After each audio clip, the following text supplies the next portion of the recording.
And a very pleasant good evening and welcome to South Umpqua High School football tonight from Brookings-Harbor High School. It's a Far West League battle between the South Umpqua Lancers and the Brookings-Harbor Bruins. Hello, everyone. I'm Brent Newton. We're still about 10 minutes away from game time here on the Oregon coast. The Lancers coming in at 3-1 overall, riding a 2-game win streak.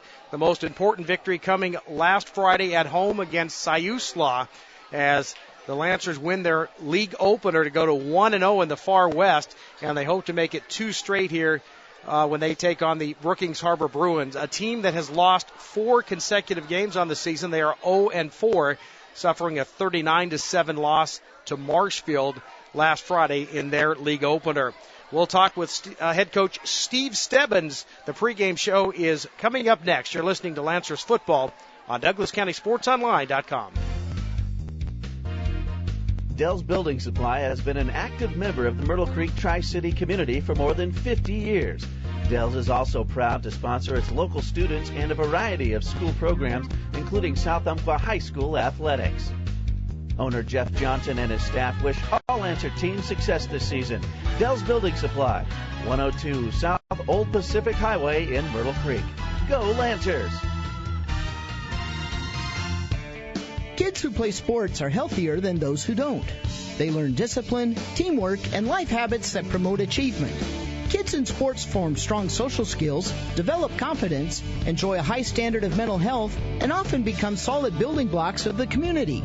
As the local teams play out this season, they'll learn about a lot more than competing in games. They'll learn life lessons that can be gained nowhere else.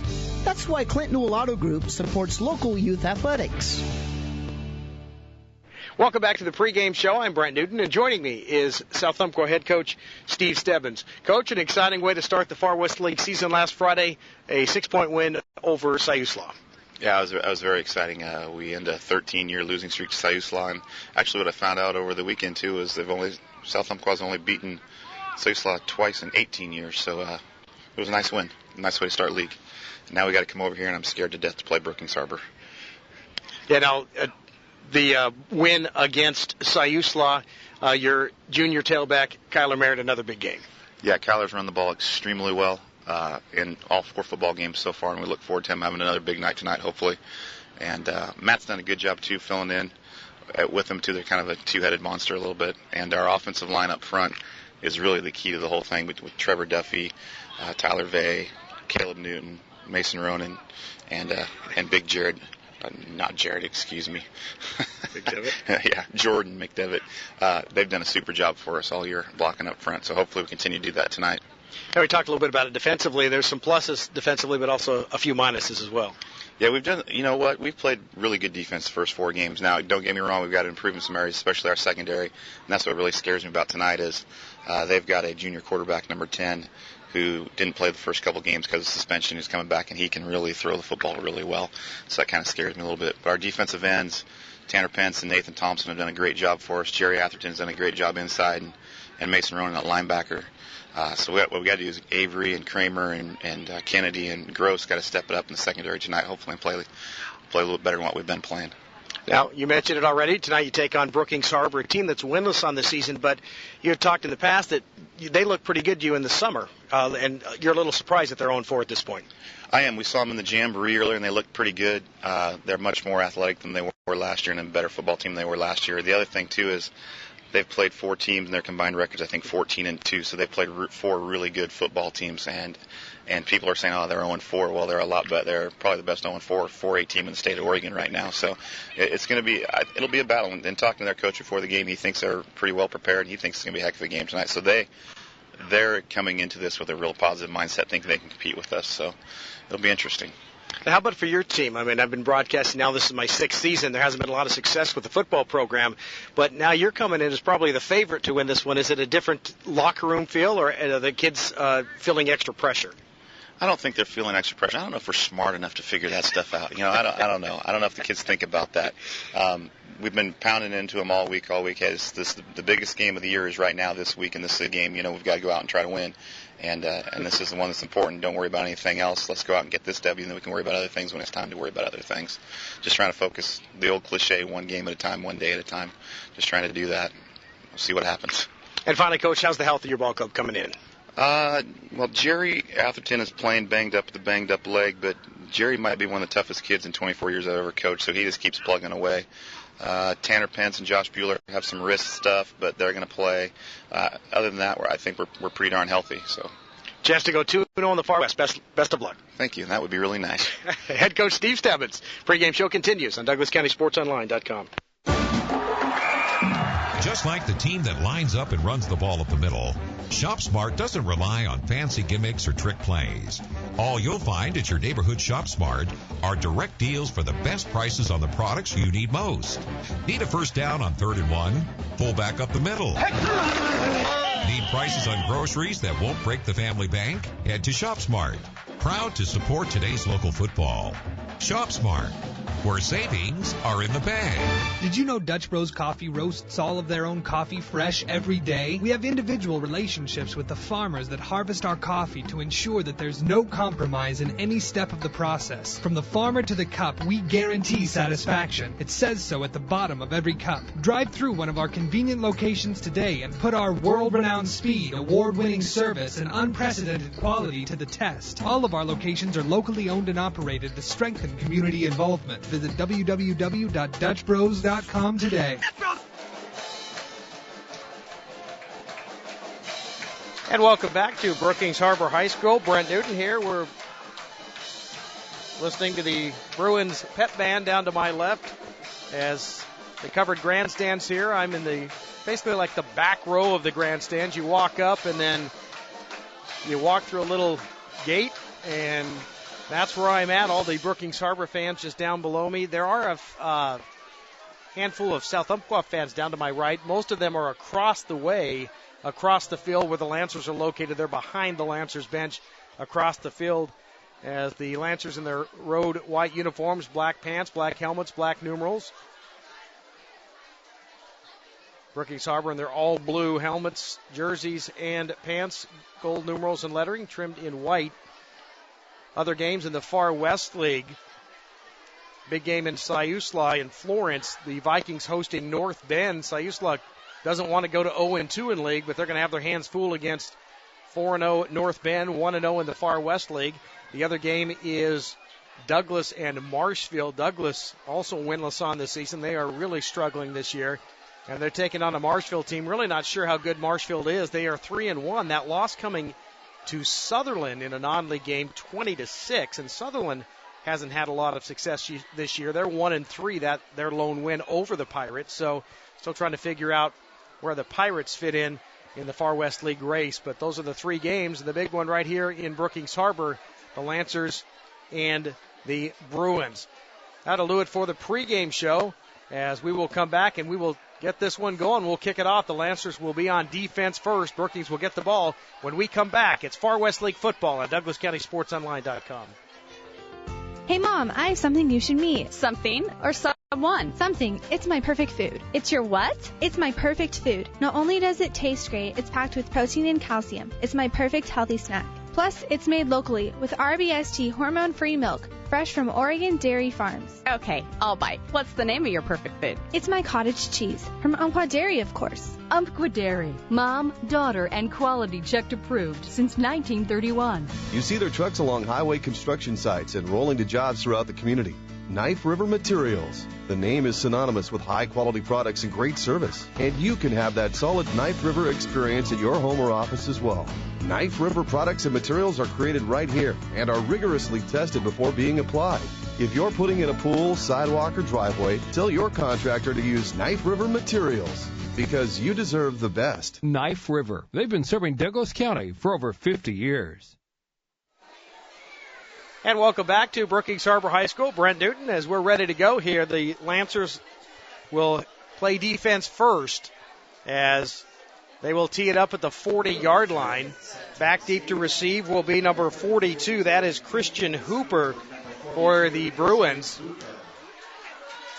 Also back there, number 33, that is Jordan King, while standing around their own goal line. And teeing it up will be big number 68, Josh Bueller, and he's going to try an onside kick, and it bounces high in the air right into the hands of the up man, number 65, Dave Freeman. And Brookings-Harbor will get great field position at their own 48-yard line. First down and 10 for Brookings. They had a new coach last season. He is already gone, and they have co-head coaches in Dan O'Brien and athletic director Buell Gonzalez. So co-head coaches for Brookings-Harbor. They line up again in that double wing, or they will line up in the double wing on occasion, but they pass a lot more this season. Actually, in this first play, they've got two receivers. They're going to try a pitch to the near side across midfield. Matt Kennedy grabs onto the running back who carries Kennedy across the 45 and down to about the 42. I think he got 10 yards, and it should be a first down and 10 for the Bruins. Pretty good-sized crowd here in Brookings despite the 0-4 record. As Steve Stebbins mentioned, though, the loss is coming to four teams with a combined record of 14-2, which means that the Bruins have played some very good football teams to start the year, and they would love to get a win here against South Umpqua. Lancers able to stop a streak last Friday, 13 straight losses to the Vikings. They ended that streak with the 27-21 win. I'll tell you about another streak here in a moment as bringing the offense up, that is Russ Nichols, Jr., and it's going to be a handoff hit and driven back. Three white jerseys there. First man there is big Jerry Atherton. Also on the stop, number 9, that's Nathan Thompson, 6'1", 180-pound junior. This is my 6th season broadcasting for South Umpqua, football, basketball, and some baseball. So far, in all my trips here, I've lost all 3 times broadcasting, so 0-3 in football, 0-2 in baseball, 0-5 in girls basketball, 0-5 in boys basketball. So in 15 broadcasts, I have yet to taste victory here in Brookings. Hopefully that will change tonight. Second down. They'll give a yard on the carry. So second down and 9 from the South Umpqua 41. Two backs with Nichols from the shotgun. He's going to pitch it left side to Darger. Hit in the backfield and pulled down. Nice job. First man there coming up from his linebacker position, number 56. That is Tanner Pence, 6'1", 180-pound senior. And early on, Brookings keeping it on the ground. That's going to be a loss of 2, so it's third down and 11. So the Lancers defense stepping up here. Third down and 11. SU tried the onside kick. Brookings recovered it at their own 48, a 10-yard run on the first play from scrimmage. And then the last 2 runs, -1 yard combined. So it's third down and 11. The backs are Hooper and Jordan King from the shotgun looking to throw. Little pressure, throws near side, and it's intercepted. Oh, he dropped it at the last second. Good job by the defense. Good coverage from Cody Gray, the 6'2", 180-pound sophomore. He had great coverage. The ball was actually, the defender was to Gray's left. The ball was thrown behind Gray to his right, so he had to slide down and reach back. It looked like he almost grabbed it, but he lost it when he hit the turf. And it's going to bring up fourth down and long, and it looks like they will punt the football, but Darger is only about 7 yards from the line of scrimmage, rolling out to the near side. They're going to fake it, throwing it downfield. It's caught and, dropped right at the last minute. Good job getting a hand in on the play is Tristan Gross. So they tried a fake punt. Darger was actually the up man. It was the punter, Jordan King, took the snap and then rolled to his right and looked for his intended target right at the first down marker. It was in and then out of the hands as sticking a paw in there was Tristan Gross to knock that ball loose. So SU will have good field position. Brookings not able to do anything with the first possession, so the Lancers bring the offense up first down and 10 at their own 43-yard line. Eric Johnson, Alex Kelly lined up to his right, Merritt behind him. They will hand the ball to Kyler Merritt. Goes right side, big hole across midfield, still going first down, 40, 36-yard line, finally taken down 3. Blue jerseys on the stop. King on the stop for Brookings-Harbor. Also there looks like David Hull, defensive lineman. Big run for Merritt. He picked up 156 yards last week, 167 yards on 29 carries, also a touchdown. Junior tailback has filled in nicely for Dakota Singer, who was the top running back in the state in Class 4A last season. Merritt again, same play, big hole, same result, first down across the 30, 25 and down. to about the 21-yard line. First down, Lancers doing it on the ground. That big front. 5 guys up front. Caleb Newton, the center. Jordan McDevitt, Tyler Vay, Trevor Duffy, and Mason Ronan. Also up there on the right side, that is tight end Cameron Everett. Same play. Merritt right side. Big hole. He's got another 5 and almost had 10. He slipped down, tried to cut it back inside. And he slips down across the 15 at about the 13-yard line. Brings up a second down. We'll call it 2. I'm not that high up, so once the ball hits about the 30, it gets a little tough to see exactly where the ball's placed. Merritt goes again right side. First down inside the 10, and he's going to be dropped to about the 7-yard line, and it's first down and goal. South Umpqua, 4 plays, 4 runs for Merritt, following Mason Ronan, the right guard. 5'10", 230-pound senior. Also over there is Jordan McDevitt, 6'1", 255, a senior. See if they do the same thing. Kelly in at fullback. Right side, Merritt. Here we go. He's going to be hit. Breaks a tackle. Keeps the legs churning. Inside the 5, close to the goal. Touchdown, South Umpqua. It was all Kyler Merritt. And that big offensive line. And the Lancers on the board on their first possession. 7-yard touchdown run for Merritt. And SU leads it 6-0. I'll tell you, Steve Stebbins, if something works, he'll stick with it. 5 plays to Merritt, all on the right side. That's kick is line drive wide left. Bueller missed it, but we'll take a timeout. Good start for SU. 8:24 to go, first quarter. Lancers on top early, 6-0. What's better than a touchdown for your favorite team? Getting a great deal on groceries at your neighborhood Ray's Food Place. Ray's Food Place is your home team with fresh produce, the highest quality meats, tasty bakery items, and everything you need to game plan a party, a tailgater, or just a quick weeknight meal. Ray's is proud to sponsor today's local football action because you support us every day. Ray's Food Place. Family owned, family values since 1956.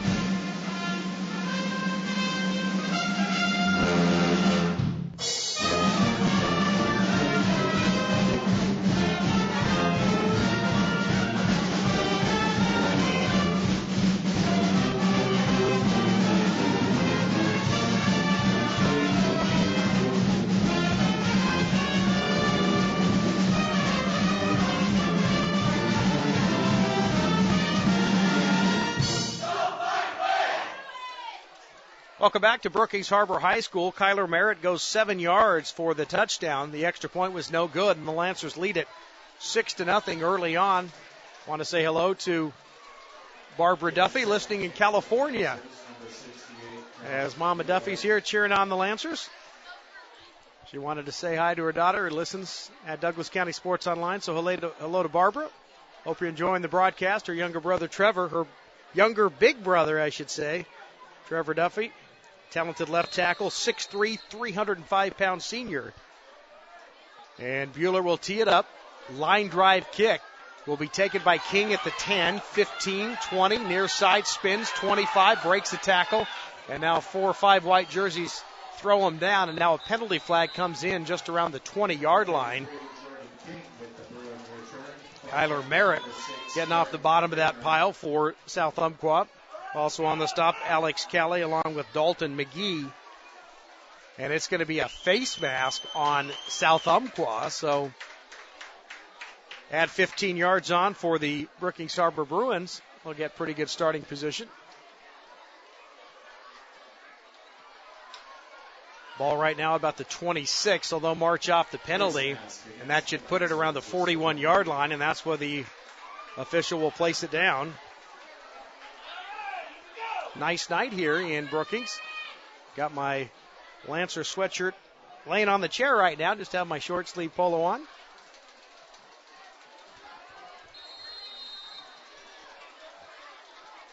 So Nichols will bring the offense up. Second possession for Brookings-Harbor from the shotgun. Hands it off to Cooper. He's hit and dropped after a short gain. Nathan Thompson and number 56, Tanner Pence, on the stop for South Umpqua. It'll bring up second down.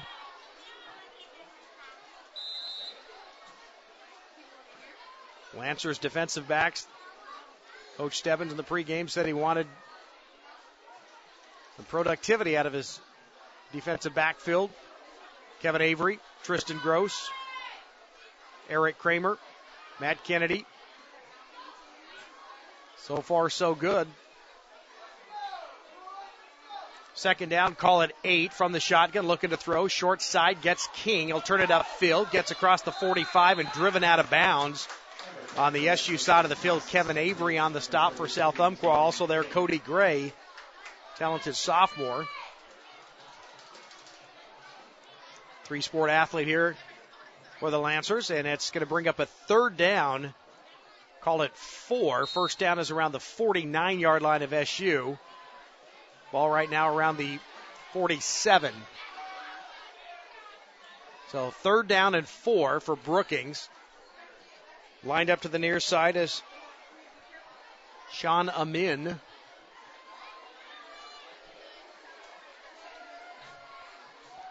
Three backs. It'll be a pitch to the near side for King. Can he get to the corner? Gets one block. Gross comes up, hits him and drops him, just throws him down. Nice job coming up from his defensive back position. Tristan Gross, 5'7", 145-pound junior. He had a big game defensively last week. And Gross does the job. That is a loss back to the 45, loss of 2, and it's fourth down and 6 for Brookings as the clock under 7 minutes, 6:55 and counting opening quarter. South Umpqua 6, Brookings-Harbor nothing. Split wide to the left side. That is number 87, Brandon Curtis. Amin to the near side. From the shotgun is Nichols, the single setback, number 42, Christopher Hooper.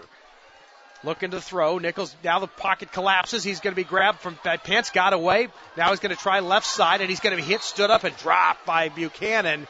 Buchanan got him up high. Cody Gray got him down low, and Nichols getting up slow.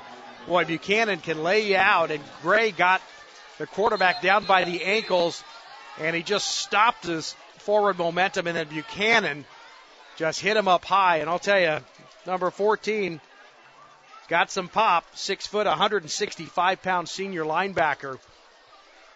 And Nichols getting up slow. And he's getting some help off the field. Nothing dirty about the hit. It's just Gray stopped his momentum, and he was just standing there. And Buchanan laid the hit on him. So the fourth down is unsuccessful. They will turn the ball over on down, so Nichols comes off the field. They'll tend to him, and the Lancers are ready to go. Johnson brings the offense up. Kelly comes in motion, now lines it just to Kelly, or to Johnson's right. Same play, Merritt. He's going to be hit and dropped at the line of scrimmage. I think Brookings finally figuring that one out. 6 plays for the Lancers, 6 handoffs to Merritt, 6 times on the right side of the line following Ronan and McDevitt. Josh Reed lined up to the left side. Sean Rigsby, the speedster, to the short side of the field on the SU side. Ball on the far hash mark. Merritt, the single setback. Johnson from the shotgun. Now Kelly will split out to the near side. Everett in the slot to the right. 4 receivers looking to throw for the first time. Goes right side. Caught by Rigsby, but he's driven back. Caught at about the 41. Was driven back to the 45. They'll give him forward progress. Short gain brings up a third down and long for SU. Clock stopped at 5 minutes and 43 seconds here in the opening quarter. SU 6, Brookings-Harbor nothing. Steve Stebbins running through the play calls on the far side of the field. Kelly and Josh Reed lined up to the near side. Kyler Merritt, the single setback. Double tight end, Cody Gray and Cameron Everett, excuse me. Johnson will hand it to Merritt, breaks one tackle, stood up, keeps the legs churning, and lunges forward inside the 40 to the 39. And that'll put SU in a makeable fourth down and about, call it 3. Excuse me. They're actually going to place the ball right at the 40, so it's going to be a 4th down and 3 for the Lancers. They will go for it. No hesitation here. Same formation. Kelly in the left slot. To his left is Josh Reed, wide to the left side. Double tight end, low snap. Johnson picks it up, gives it to Merritt. Huge hole left side, first down. He's into the defensive secondary across the 25 and pulled down. Slung down at about the 17. And he's going to get up slowly as Merritt going to run off the field. He looks like he's all right, but a huge play on 4th down. The Lancers needed 3. They got a whole lot more than that. First down, SU. Ball is at the 15-yard line. Matt Kennedy will come in at tailback. We saw this formation last week. Lined up now just to the right of Johnson is Everett. Now he will go to the tight end spot, and Kelly will line up to his left side. Wide receiver screen, Rigsby caught it, cuts it inside, cannot get the block from Reed, and he's pulled down by number 34, Noah James. Short gain. Just trying to get it out to the speedy Rigsby and let him get some yards after the catch, but a good job by the Brookings-Harbor defense on that play. And it brings up a 2nd down and 10, no gain. Ball in the near hash mark. Reed to the left side, wide to the right is Rigsby. Johnson from the shotgun, checks out the Brookings defense, hands it to Kennedy, goes outside, cuts it inside, gets across the 15 and down to about the 13. Gain of 2. 3rd down and 8 now for SU as the clock continues to move. Right at 4 minutes and counting here in the opening quarter. Lancers already up 6-0. Trying to get back in the end zone. 3rd down and 8. Caleb Newton, the center, over the football. Johnson from the shotgun. Kennedy lined up behind him, in and out of the hands of Johnson, picks it up, rolls right, tucks it under. He's athletic, got some room, got the first down inside the 10. 5, touchdown, Lancers. Eric Johnson did it all himself. The Lancer fans across the way on their feet as the low snap. Eric dropped it, picked it up, rolled to his right. Looked like he was going to throw it and then just tucked it under, made a couple of moves and snuck into the end zone. And the Lancers on the board for the 2nd straight time. They lead it 12-0, and they will go for 2 here after missing the extra point after the opening touchdown drive. Reed to the near side. Rigsby wide to the right. Kennedy in at tailback. Johnson, ball put at the 3-yard line. They'll give it to Kennedy. Right side, hit, spun, dives, good. The extra point, 2-point conversion is good. And it's 14-0. The Lancers jumping out to the huge early lead. You're listening to SU Football. DouglasCountySportsOnline.com. When I hear the word bistro, I flash back to Europe and immediately smell the alluring aroma of deep, rich coffee, followed by fresh-baked pastries, the hearty soups. But you don't have to have a European flashback for a true bistro experience. Just swing into SoCo Coffee. They have the same handmade croissants, bagels, big fat cinnamon rolls, and the breakfast sandwiches, the soups, the salads, all homemade and all backed up with organic fair trade coffees. For the European experience, eat and hang out by the fire. Or if you're in an all-American hurry, just hit the drive-thru at SoCo Coffee in Myrtle Creek on Main next to Advanced Eye Care. Dell's Building Supply has been an active member of the Myrtle Creek Tri-City community for more than 50 years. Dell's is also proud to sponsor its local students and a variety of school programs, including South Umpqua High School athletics. Owner Jeff Johnson and his staff wish all Lancer teams success this season. Dell's Building Supply, 102 South Old Pacific Highway in Myrtle Creek. Go Lancers!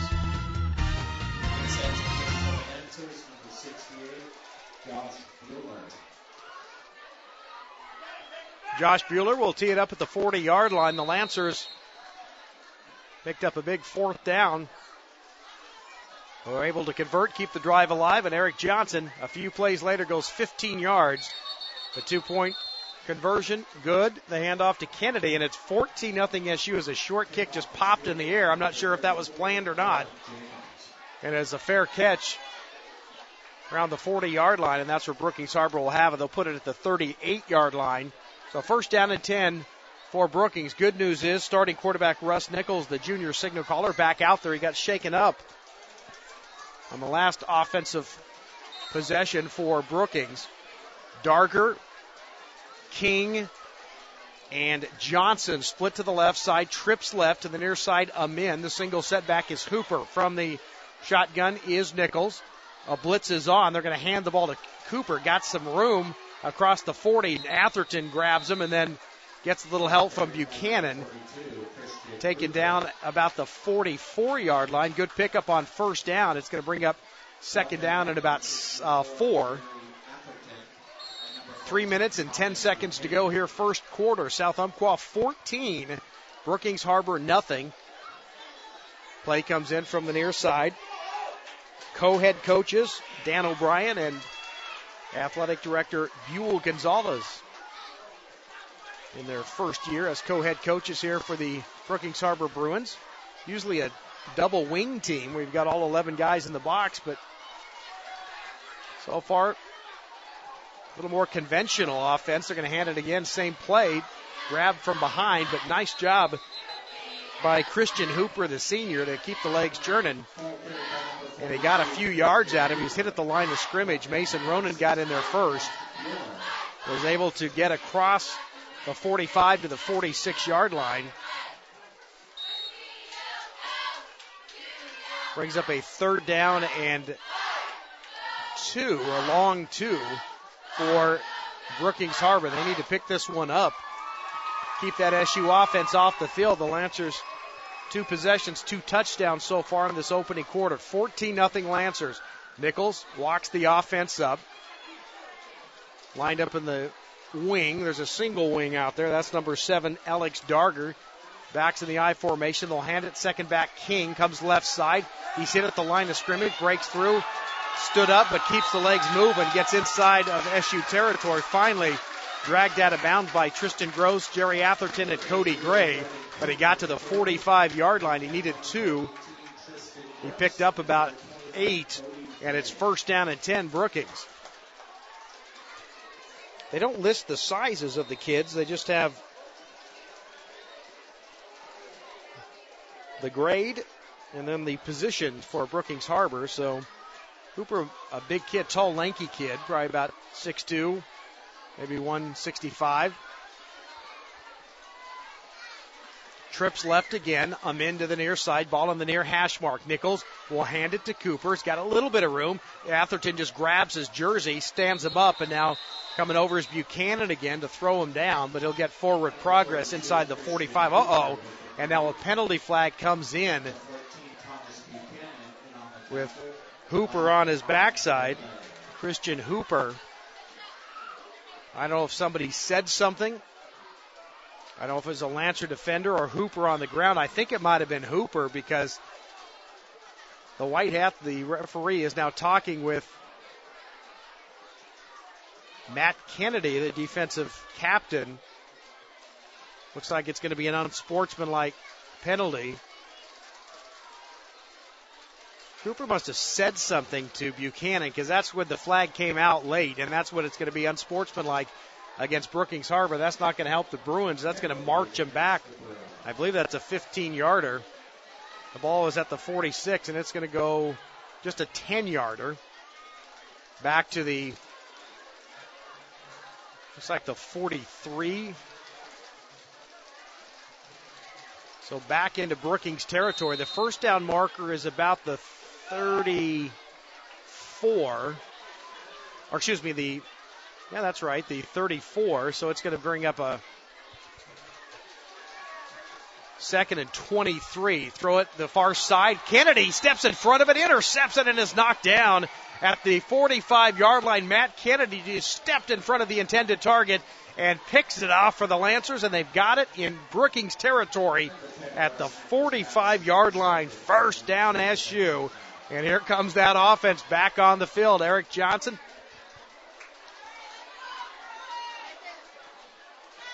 getting everything snapped into place. He heads to the huddle. 1:15 to go. The final 75 seconds of this opening quarter. Lancers looking to blow it open. Rigsby to the right side. Josh Reed comes to the near side.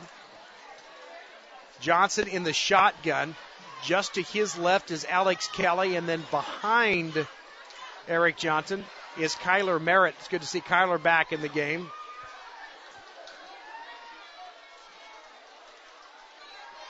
Kyler, the first touchdown of the contest for SU, a 7-yard scamper.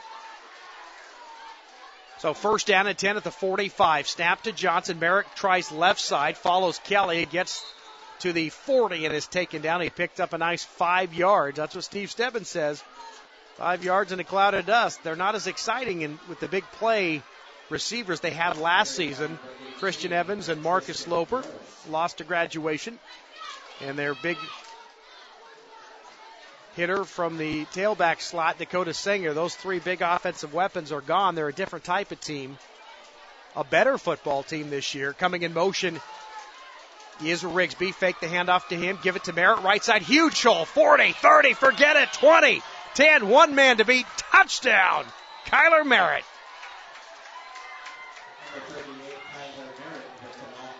Unofficially 40 yards. That right side doing it again. Mason Ronan, the right guard. 5'10", 230-pounder. The right tackle, Jordan McDevitt, 6'1", 255. They blow the hole open. Also credit the center, Caleb Newton, 5'10", 215, the junior. And it's 20-0. On to try the extra point, Bueller. Rigsby gets the snap down. The placement, the kick is up. It's long enough, and it is good. And the Lancers, with 33 seconds to go, opening quarter, 21-0 SU. For over 25 years, Clinton Newell Auto Group has worked to earn a name that means more than just another great deal. It's important to us that our name means the best in service, maintenance and repair, and customer satisfaction.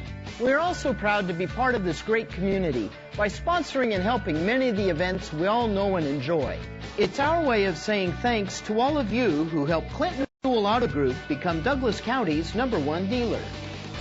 Clinton Newell Auto Group, where our name means more. That coffee's good. It's so creamy. It's this new fat-free half and half from Umpqua Dairy. Fat-free half and half? How's that even possible? I don't know. Magic cows? It says on the carton, Umpqua Dairy's new fat-free half and half is made from real milk and is 100% oil-free, so magic cows. Wonder what magic cows look like. Evidently fairly skinny. Well, that would explain the fat-free. Think I'll have another cup and extra half and half. Umpqua Dairy's new fat-free half and half. It's made using local RBST-free magic cows. And it's not just for coffee. It's a great cream substitute in your favorite recipes. Look for it in your grocer's dairy case today. South Umpqua 21, Brookings-Harbor 0. 33 seconds to go here in the opening quarter. Bueller gets the leg into it. A little bit short, coming up around the 21. That's Cooper. 25, hit and drop. Boy, nice hit. Good open field tackle. That is number 56. That's Mr. Pence. Tanner Pence, 6'1", 180-pound senior. Short kick, short gain. First down and 10 from the 23-yard line for Brookings-Harbor. Could be the final play of this opening quarter. 28.5 seconds remain. Lancers 3 possessions, 3 rushing touchdowns. Kyler Merritt's got 2. Eric Johnson has 1. 21-0 South Umpqua. Nichols lined up to his left is Hooper. He'll pitch it to King, who's lined up behind Hooper, and he's not going to go anywhere. Breaking up that play immediately was Nathan Thompson, the defensive end. Then Matt Kennedy came in and cleaned it up to get the tackle. Ball placed at the 24-yard line. Call it 1, so it's second down and 9. And that should be the final play of this game, or excuse me, the quarter. 3 seconds, 2, 1, and that's the end of quarter number 1. It's the boys from Tri-City, a huge first quarter. Lancers 21, Brookings-Harbor 0. You're listening to SU Football on DouglasCountySportsOnline.com. Just like the team that lines up and runs the ball up the middle, Shop Smart doesn't rely on fancy gimmicks or trick plays. All you'll find at your neighborhood Shop Smart are direct deals for the best prices on the products you need most. Need a first down on 3rd and 1? Pull back up the middle. Need prices on groceries that won't break the family bank? Head to Shop Smart. Proud to support today's local football. Shop Smart. where savings are in the bag. Did you know Dutch Bros Coffee roasts all of their own coffee fresh every day? We have individual relationships with the farmers that harvest our coffee to ensure that there's no compromise in any step of the process. From the farmer to the cup, we guarantee satisfaction. It says so at the bottom of every cup. Drive through one of our convenient locations today and put our world-renowned speed, award-winning service, and unprecedented quality to the test. All of our locations are locally owned and operated to strengthen community involvement. Visit www.dutchbros.com today. Brent Newton, Gary Larson to my left. Good to see you, Gary. We'll try that again. There we go. Yeah, a little fist five. Gary Larson. His son Kirk, 5'11", 290-pound senior lineman. Big kid. Might see him a little bit later. Gary driving the team over. How long did it take you? 3.5 hours. Not bad. So Brookings-Harbor has the football to start this second quarter. They'll keep it on the ground. This is a big rugby scrum. As got 5 blue jerseys and 5 white jerseys, and the big offensive line just kept pushing forward. The running back ends up at about the 33-yard line. The ball came loose at the end. The Lancers picked it up, but they're celebrating, but the ball was ruled down. Or the runner was ruled down, so it'll stay with Brookings. It's third down. First down around the 33, ball about the 31. Call it about 1.5 yards. So it's third down and 1.5 yards. I doubt this is 2-down territory, so big play here for Brookings-Harbor, already down by 3 scores. Third down and a long 1.5 yards. Double wing now. Here we go. This is old vintage Brookings. They're going to hand it to Cooper.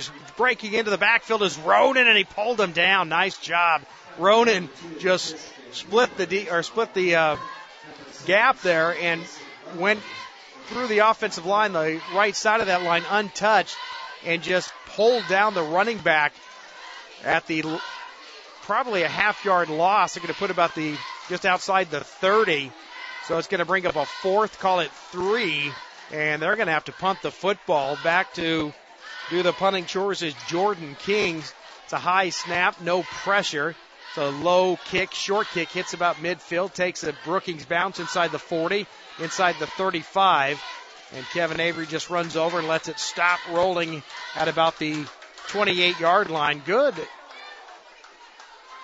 Brookings roll on that punt. Short kick, but it took a positive bounce for the Bruins, and it will be placed around the 28-yard line. First down and 10 for South Umpqua. But so far, the Bruins defense, no answers for this SU offense. 3 rushing touchdowns on their first 3 possessions. 10:19 to go here in the first half. 21-0 South Umpqua. Rigsby lined up to the near side. Wide to the left, that's Reed. Johnson on the shotgun. To his left is Kelly. Behind him, I believe that's Kennedy now. It is. He'll get the handoff. Stutter step left side. Goes to the short side of the field, the SU sideline, and he's taken down across the 30. Short pickup by the senior tailback. Second down. And call it 8, gain of 2. First down around the 38-yard line. Now trips to the near side. Kelly lined up in the right slot. Everett and Rigsby. Everett caught a touchdown pass last week, and that went over Siuslaw. Single setback is Kennedy. They're going to fake it to him. It's going to be Johnson on the keeper, and Cooper throws him down. Make it Hooper. Christopher Hooper.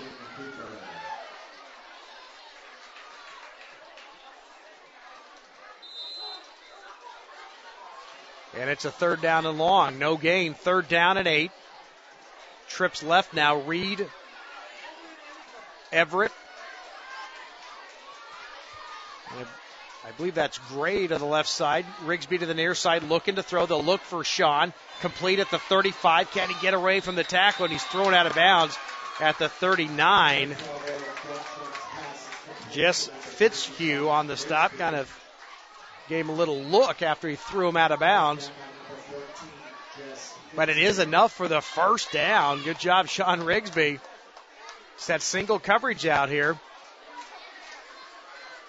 Johnson hit Rigsby, and he got the yards after the catch. First down and 10. Had to get to about the 38, got to the 40. First down and 10. Ball placed right at the 40-yard line, near hash mark. Rigsby will come in motion. Johnson takes the snap, low snap, gives it to Rigsby. Oh, he's going to be taken down in the backfield.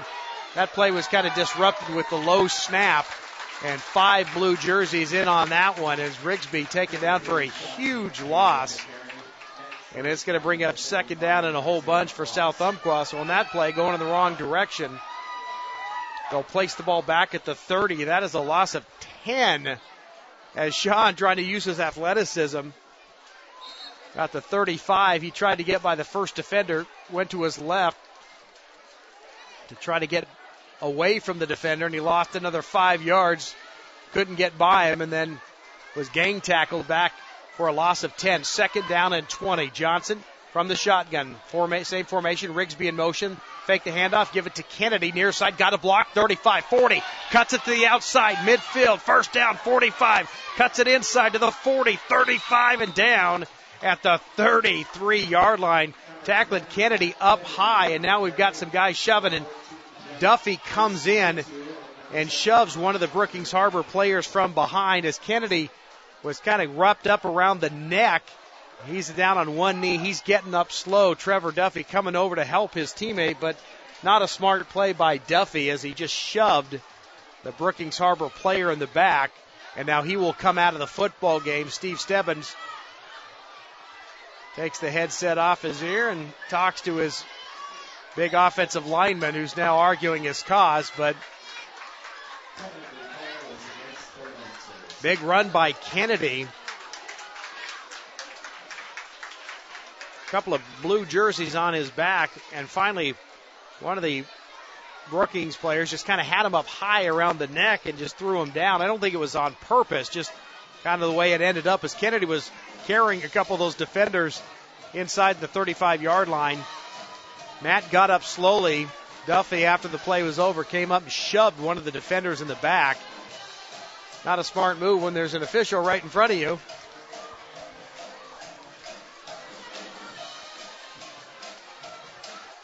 And they're going to march that back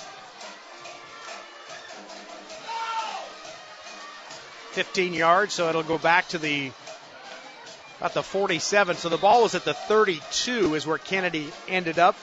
The 15-yard penalty will put it back to the 47. The good news is it's still 1st and 10. So it was after he picked up the first down. So it's going to be 1st and 10. And now the Lancers, I believe the Lancers called the timeout. No, it's going to be, was it Brookings that called it? Oh, so Brookings called the timeout. Scorekeeper to my left. Scoreboard operator says it was Brookings. So the Bruins used the first timeout of the game. So it's 1st down and 10 at the 47-yard line. Lancers lead at 21-0, and they're on the move again. 7:57 to go here in the first half. I want to thank our 3 newest sponsors this season. Attorney at law Christopher Peterman. Thank you to Chris for supporting SU broadcast through the football and basketball seasons. Also, thank you to Fry's Auto Body and also the Myrtle Creek Volunteer Fire Department. And the new chief, Mike Lemming. Nice enough to let the broadcaster myself ride along. I had a nice trip with Mike Lemming and his wife, Lisa.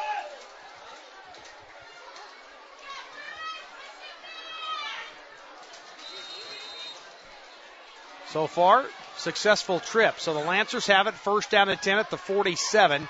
Hand it to Kennedy. He'll stay in, goes right side, gets across the 45, 40, and taken out of bounds near a first down. Depends on the spot. They'll put it at about the 37. It's going to 38. Put about the 38-yard line, so it's going to bring up 2nd down and 1. So 2nd and 1. Gain of 9 on the opening,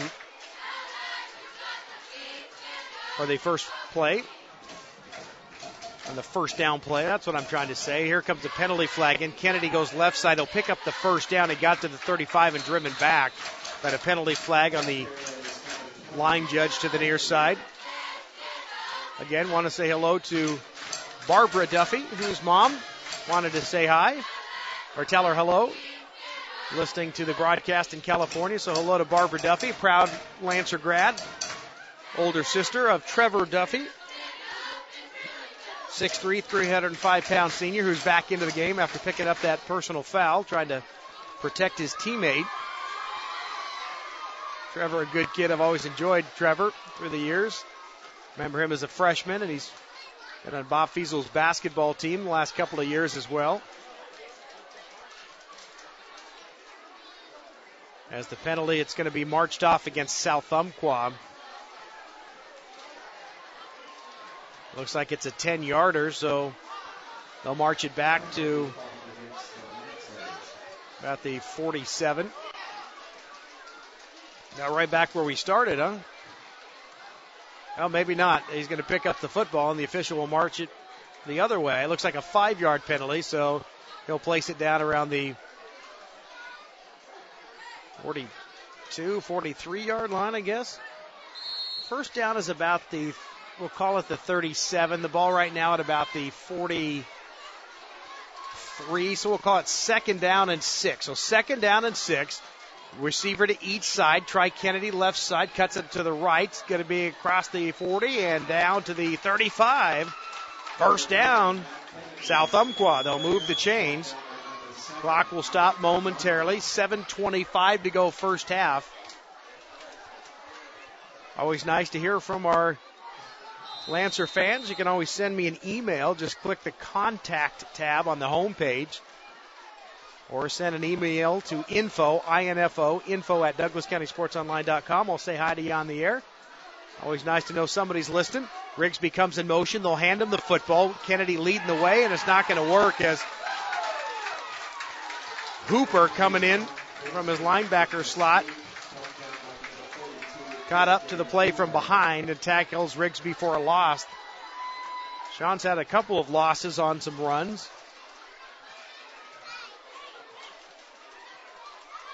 Really, the Lancers have had all the success just following that big offensive line, going straight up the middle, or just going right at the heart of the defense. When they go to the wide side, they've struggled a bit. Josh Reed to the left side, Rigsby to the near side. They'll go right up the middle for Kennedy. Big hole. Now he goes left side, cuts it to the SU sideline, across the 35 and down to the 31. So he got back a whole bunch of that lost yardage, and now a yellow flag comes in again. So, boy, things getting chippy down there. Both teams barking at each other, and now the officials will talk it over. It's going to be a face mask against Brookings-Harbor, so that'll most likely be a 15-yarder. I think that's all they have now. They used to have that inadvertent face mask for 5 yards and then the personal foul for 15. We'll see what it is. No, I'm wrong. It's only going to be a 5-yarder. I guess they still have it in the high school ranks, the inadvertent face mask. So that'll put the ball inside the 30 to about the 27. Put it about maybe the 26. We'll call it second down and 1. Second down and 1. Josh Reed in motion. Fake it to Josh. They'll hand it to Merritt, and now whistles blow. And they'll stop this play before it gets started. And it's going to be a legal procedure against the offense, so it'll bring up a second down and 6. 6 minutes and 6 seconds to go here in the first half. South Umpqua 21, Brookings-Harbor nothing. This is the fourth possession for the Lancers. So far, 3 rushing touchdowns. They're doing it on the ground again on this drive. Some penalties hurting them so far, but they've still got the football. Second down and 6. Shotgun formation. Single setback is Merritt. Johnson calls out the signal, so hand it to Kyler. Right side, big hole. Cuts it inside 35 or 30, 25. First down, 20, and down to about the 17-yard line. First down, SU. They'll move the chains. And no answer from this Brookings-Harbor defense. The Lancers just doing what they want. running the game. Merritt will limp off the field. Looks like he twisted an ankle. Hopefully it's not too serious. He'll come out of the game. Matt Kennedy will check back in, the senior tailback. Rigsby lines up to the right side. Single coverage out there with number 14, Jess Fitzhugh. Reed split to the left side. Now joining him out there, Kelly and Everett. Looking across the middle. Everett's open. The pocket collapses. Johnson will go right side. Now throws for Everett in the end zone. Incomplete. Knocked down as the ball just hung there, and it gave the defender time to come over and get a hand on it. On the coverage, Sean Amin. And it brings up second down and 10. For South Umpqua, road white jerseys, black pants, black helmets. Brookings-Harbor, and they're all blue uniforms with the blue helmets. Gold numerals and lettering trimmed in white.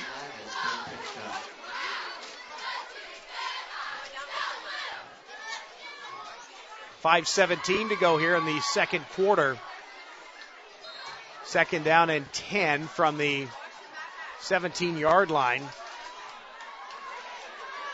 Josh Reed to the left side, Rigsby to the right side. The single setback is Matt Kennedy. Double tight end, Kelly and Everett. They'll keep it on the ground with Kennedy. Hit, breaks the tackle, will go to the left side, and he's going to be spun down inside the 15, down to about the 12. Good pickup on first down. It brings up on second down, brings up a third down and 5. So third down and 5 for South Umpqua. Rigsby again, wide to the right side. Single coverage out there with Fitzhugh. Reed split to the SU side of the field. Two backs now, Kelly and Kennedy. They'll fake it to Kennedy. Got some pressure. Rolls to his right. Looking in the end zone for Rigsby. Goes up for it. Pulls it down. Touchdown, SU. Boy, just tiptoes into the back of the end zone. Great throw. Better catch. Rigsby able to haul it in. And it's now a 27-0 lead for South Umpqua.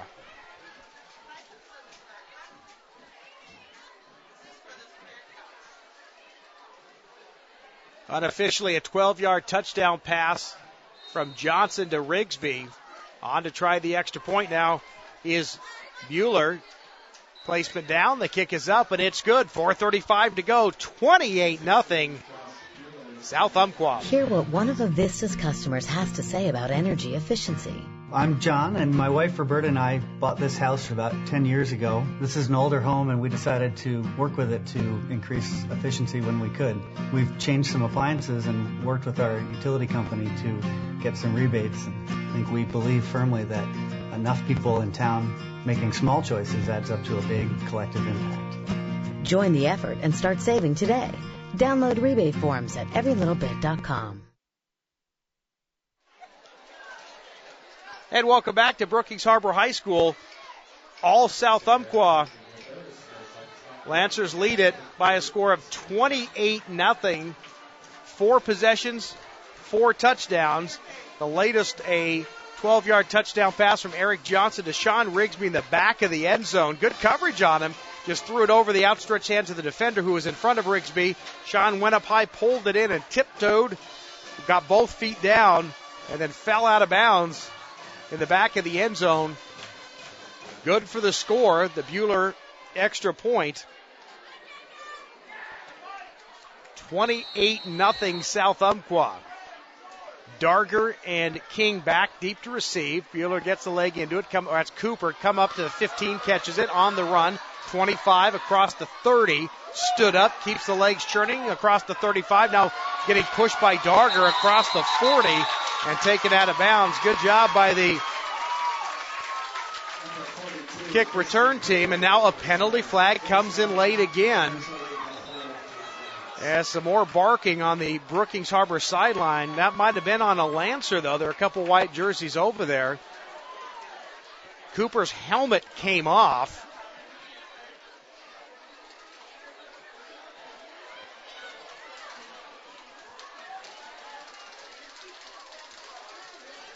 And we'll find out what the play or the call will be. Personal foul against Brookings-Harbor. So it were the Bruins Got a little too aggressive on that one, so that'll march them back 15 yards. I said hello to Barbara Duffy. I now have to say hello to Rose Duffy. So hello to Rose Duffy. Mama says hi, and Grandma Carla. Rose's mom, Carla. Grandma Carla says hello to Sammy. Uh-oh, did I forget the other girl? To the granddaughter. Susie? I don't know. We'll get Carla up here. So hello to the grandkids. Sammy.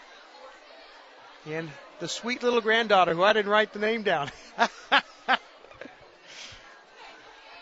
So hello to all the Duffys listening in. Sammy, give your sister a hug. We'll get your name here in a little bit. I'm sure Grandma Carla will come back up. Carla's son, Trevor Duffy, talented offensive lineman, making the trip over. There's some Lancer fans actually sitting down to my right.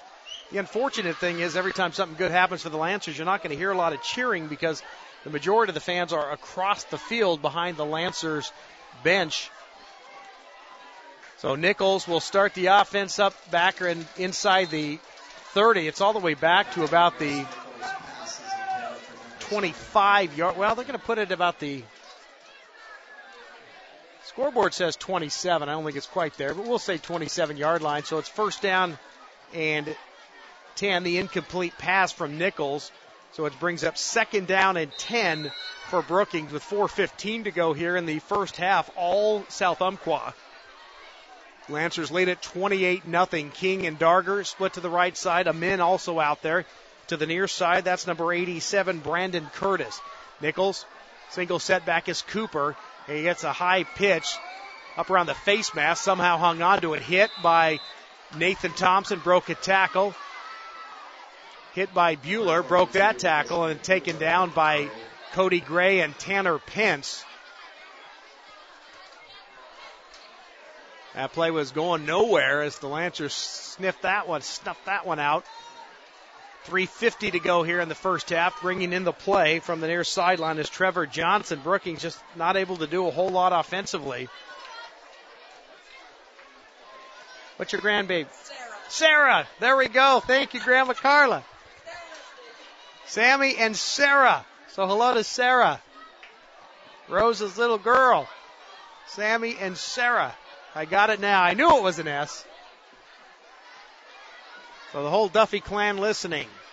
Barbara, Rose, Sammy, Sarah. Hello to all. Hope you're enjoying the cast. Looking near side, throwing it deep downfield near midfield. And almost hauling it in was Jordan King. Kyler Merritt in on the coverage. Also over there was Kevin Avery. Coming over from the strong safety position was Eric Kramer.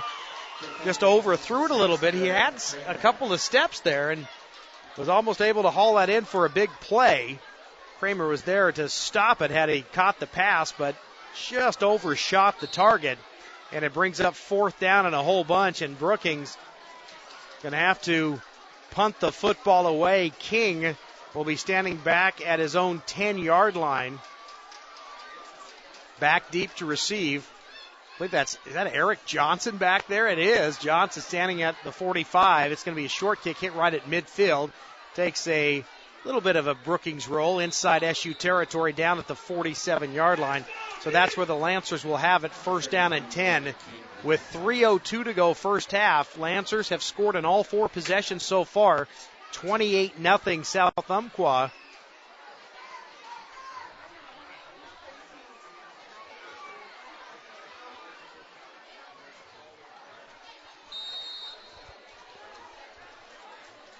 Josh Reed will come out of the game. Eric Johnson. Cody Gray will run over from the sideline, get into the huddle. Eric brings the play in, the senior signal caller. Kyler Merritt back in at tailback. So Alex Kelly, the junior wideout, along with Rigsby, split to the near side. Gray wide to the left.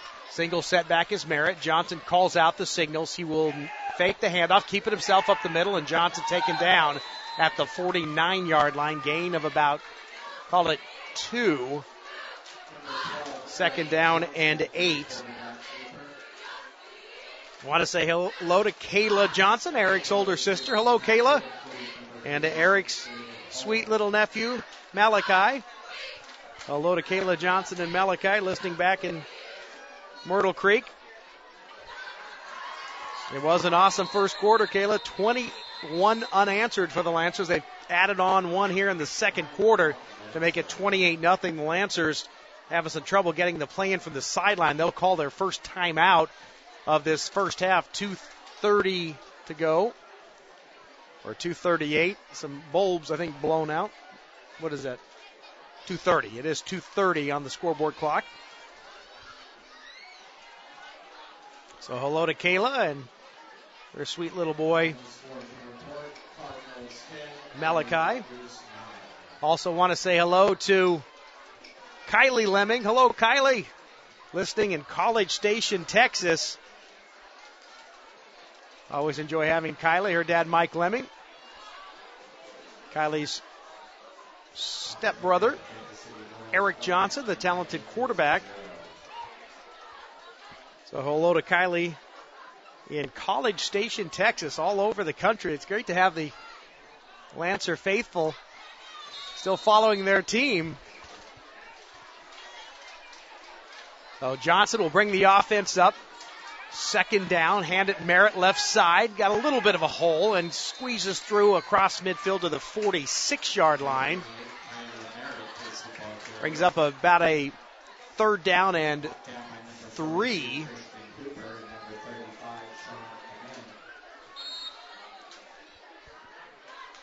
So third down and short. Receiver to each side. Merritt again, the single setback. Johnson calls out the signals, takes the snap. Right side, Merritt, big hole, first down. 40, 35, hit at the 30. Ball comes loose, and a rugby scrum at the 30. No idea, no official with a call yet. Everyone just standing around. Now Brookings says they have it, and they do, as Merritt had the ball pop loose. So SU will turn it over after a big run by Merritt. Just had the ball pop loose with 1:52 to go. So that'll stop that drive at the 31-yard line, and Brookings will come in with, bring the offense in with 1:52 to go.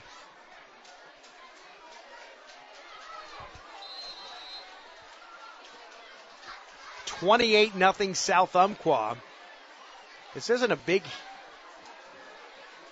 play offense for Brookings. They don't have a lot of time. They have 2 timeouts remaining. 3 receivers to the near side. They'll go to the air nickel. Short pass to King. Caught at the 31. Cuts inside one defender. 35 and down at the 36. Cody Gray, Caleb Newton, and Kevin Avery on the stop for South Umpqua. They swarm to the football.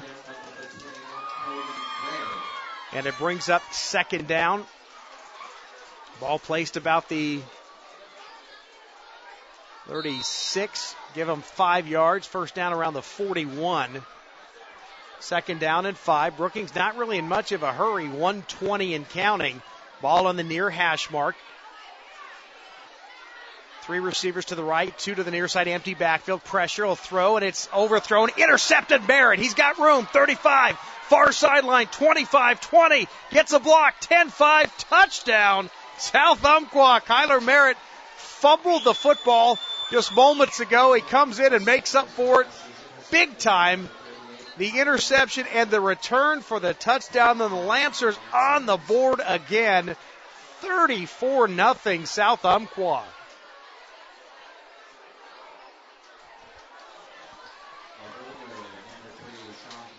On to try the extra point is Josh Bueller to do the holding chores. That's Rigsby. Ball will be placed, or the tee will be placed around the 10-yard line. Good snap. Placement down by Rigsby. Bueller has it partially blocked, and it's no good with 1:02 to go. We'll keep it right here. So the interception return by Rigsby, or excuse me, by Merritt.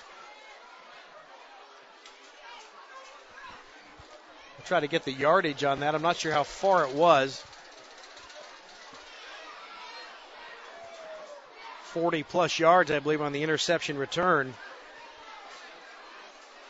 Also want to say hello to Kyler and Cindy Mills listening in Roseburg. So hello to Kyler Mills. Also hello to Cindy Mills. Go Big D. I have a feeling that is Brian Mills' family, the new defensive coordinator for the Lancers. Brian Mills doing a great job with this group, and they have shut out the Bruins so far here in the first half, and in fact they just scored a touchdown, the defense did, so Brian Mills' defense doing the job. Again, hello to Kyler and Cindy Mills listening from Roseburg.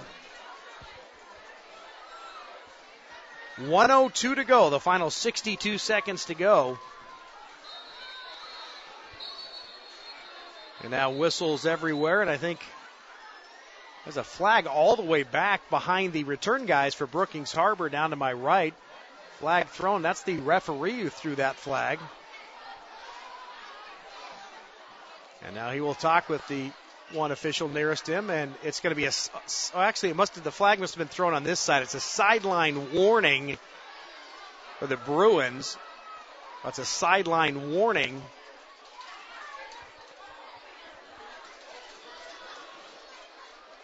I think the next one, the coach has to sit in the penalty box, I think. I believe the next one will get one warning, and then it will be probably, a 5-yard penalty, maybe a 10-yard. I don't even know. Low line drive kick taken by Darger, far side of the field, the SU sideline. He's going to be across the 30 and knocked out of bounds about the 32. Kyler Merritt on the stop. Boy, that kid's everywhere.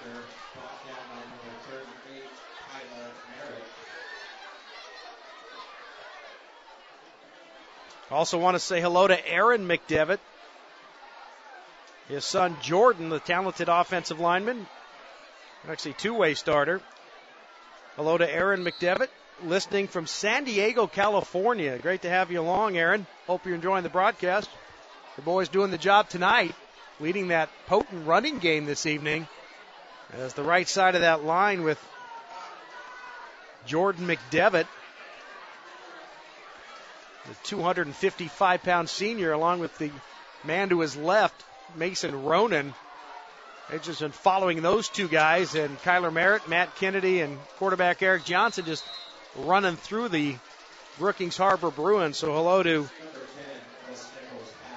Aaron McDevitt, proud father of senior lineman Jordan McDevitt. Great to have you listening again from San Diego, California. Lancers leading at 28-0. Pass caught by the Bruins, a short gain to cross the 35 to about the 37. The clock moving, and it will be a timeout. Bruins, their second timeout, with exactly 34 seconds to go. And the Lancers in control of this one, 34-0. The last touchdown, an interception return by Kyler Merritt. A couple of plays earlier, Merritt had a big first down run, but fumbled on that run. A couple of plays later, he picks off the pass and takes it down the far sideline. Got a good block from one of his teammates and cruised into the end zone. The extra point was blocked. It's 34-0. South Umpqua, the boys from Tri-City, doing the job tonight, trying to go to 4-1 on the season, 2-0 in the Far West League. The big game coming up next week at North Bend.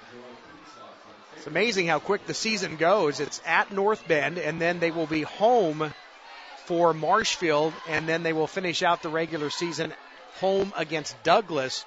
Then it will be a play-in round. And the Lancers, if the season continues this way, they'll host a play-in game. And what that means is exactly the way it sounds. If you win that, you're playing your way into the playoffs. So it's actually considered a regular season game. If you win that, then you qualify for the postseason. And the Lancers, they keep it up. The way the schedule's laying out for them, they should definitely be favorites over Marshfield and Douglas. I don't know about North Bend, but still, that should get them into a home game in that play-in round. And, boy, it's been since about 2001, I believe, since the Lancers have made the postseason. And this team on their way to a successful season. Right now, 3-1, 1-0 in the Far West League. Two other games in the league tonight. The big one in Florence, North Bend playing Siuslaw. North Bend 1-0. The Vikings, of course, 0-1 after that loss last Friday at Tri-City. And the other game, Douglas is in Coos Bay to take on the Pirates of Marshfield. incomplete pass makes it third down. Looks like all kinds of confusion as Darger hands to his side saying, what's the play? And he's going to be now with his hands outstretched looking to the sideline as that pass goes incomplete. The only guy semi-close was Eric Kramer. Darger went out about 5 yards and then cut to the near sideline. The other receiver, Johnson, went to the inside, and the throw was in between both of them, just hit the ground. As I mentioned, a Lancer was the closest person there, and it's fourth down. Not sure if they're going to go for it or not here.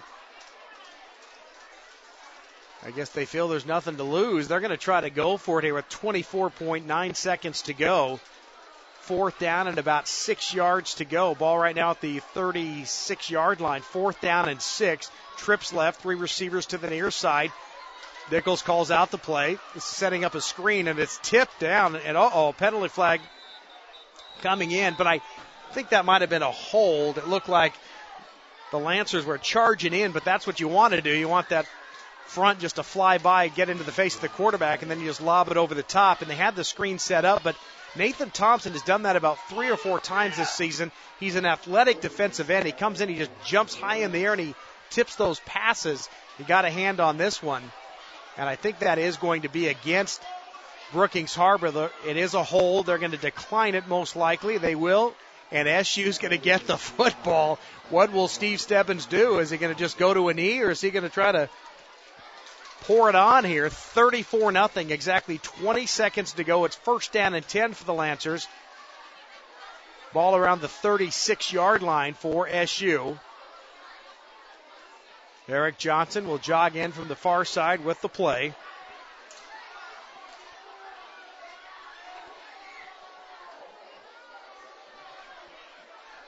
Josh Reed split to the left side, coming to the near side. That's Alex Kelly along with Sean Rigsby. The single setback is Kyler Merritt. Johnson from the shotgun. Now over in the left slot with Reed. That is Cameron Everett. Low snap. They're looking to throw pressure. Johnson rolling to the near side. Gets grabbed from behind and spun down by Darger. And now SU is going to call a timeout. Steve Stebbins, I guess you can't take the timeouts with you into the locker room, so he calls the timeout. 13 seconds to go. Ball all the way back now at the 48-yard line. That's a huge loss. Loss of 12. It's 2nd and 22 for South Umpqua. They've got one timeout remaining. Just 13 seconds to go.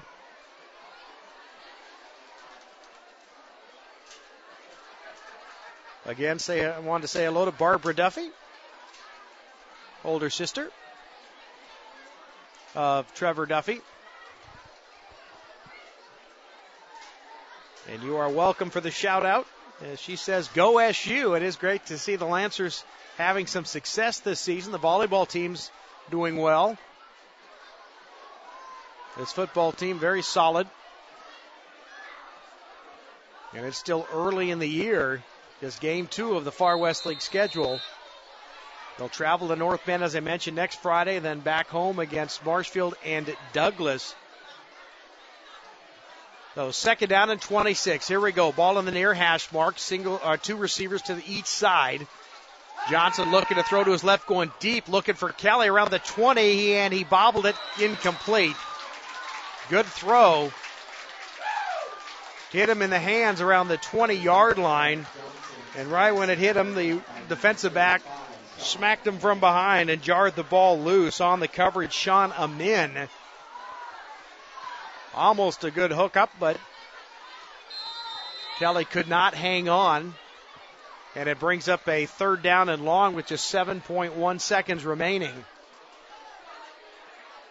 Reed and Kelly to the left side. Everett, he's a huge target. The near slot, wide to the right, is Rigsby. And now that is Kelly jumped. And there's going to be a false start on the Lancers. That'll move him back 5 yards. Kelly will now come out of the game. Nathan Thompson will check in. That brings up now 3rd down and 27. 7.1 seconds remain. Steve Stebbins, we'll see what he does here. Same formation, Everett and Rigsby to the near side. That's Thompson now into the game. To the left side with Josh Reed. Johnson now looks over. Looks like he's going to audible, looking over to his head coach. Merritt lined up behind him. He gives directions to Kyler. Now here we go.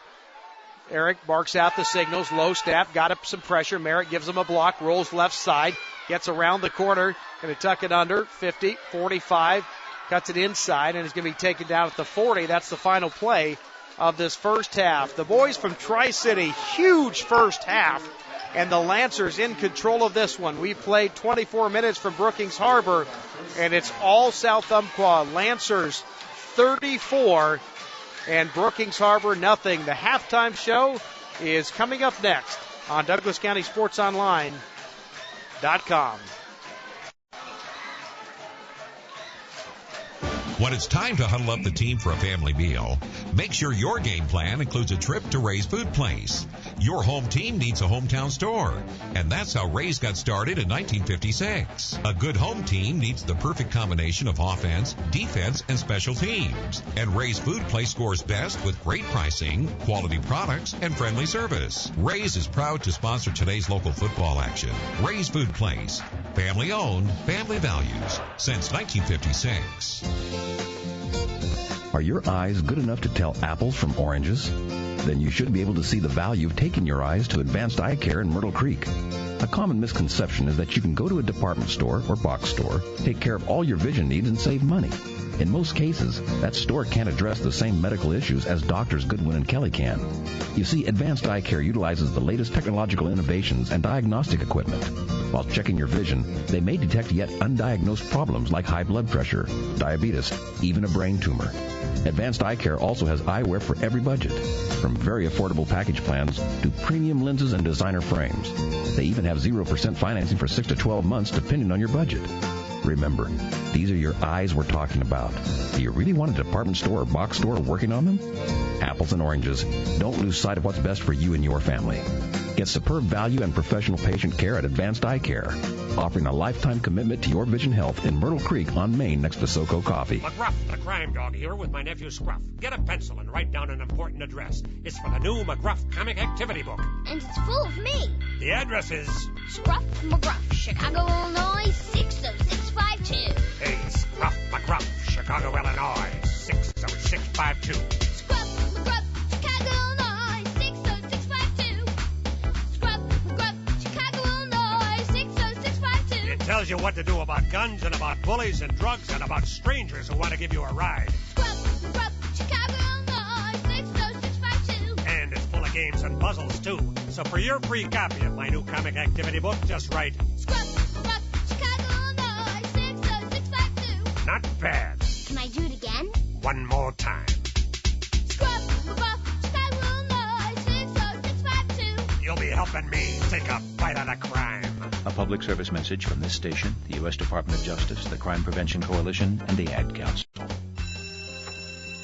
It may not require a textbook, but it's filled with valuable lessons. It may not take place in a classroom, but it's an ideal environment for learning.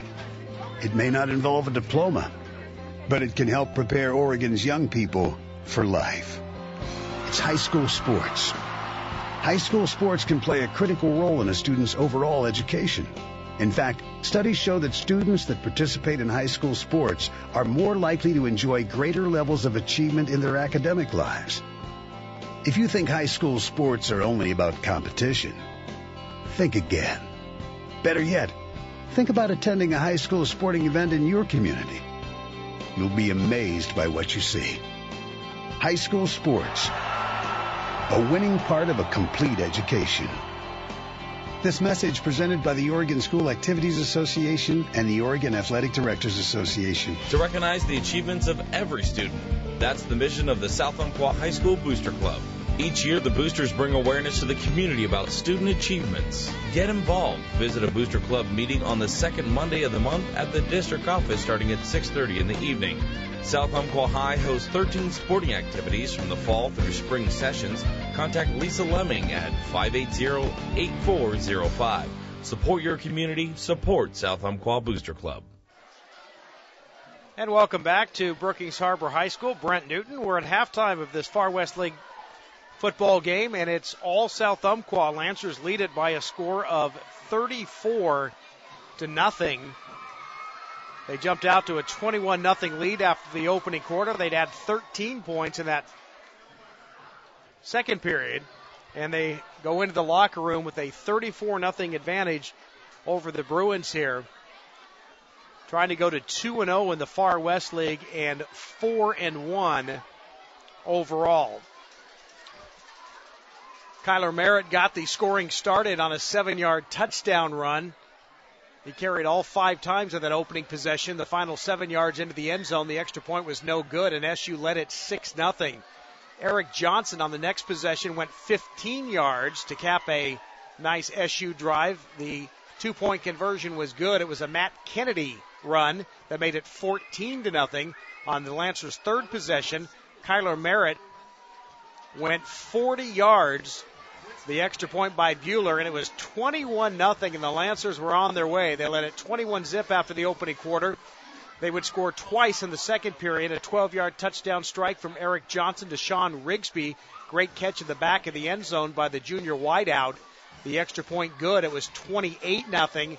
And then after a Merritt fumble, 2 plays later, Kyler intercepted a pass and unofficially went 46 yards into the end zone. The extra point was blocked, and the Lancers led it 34-0.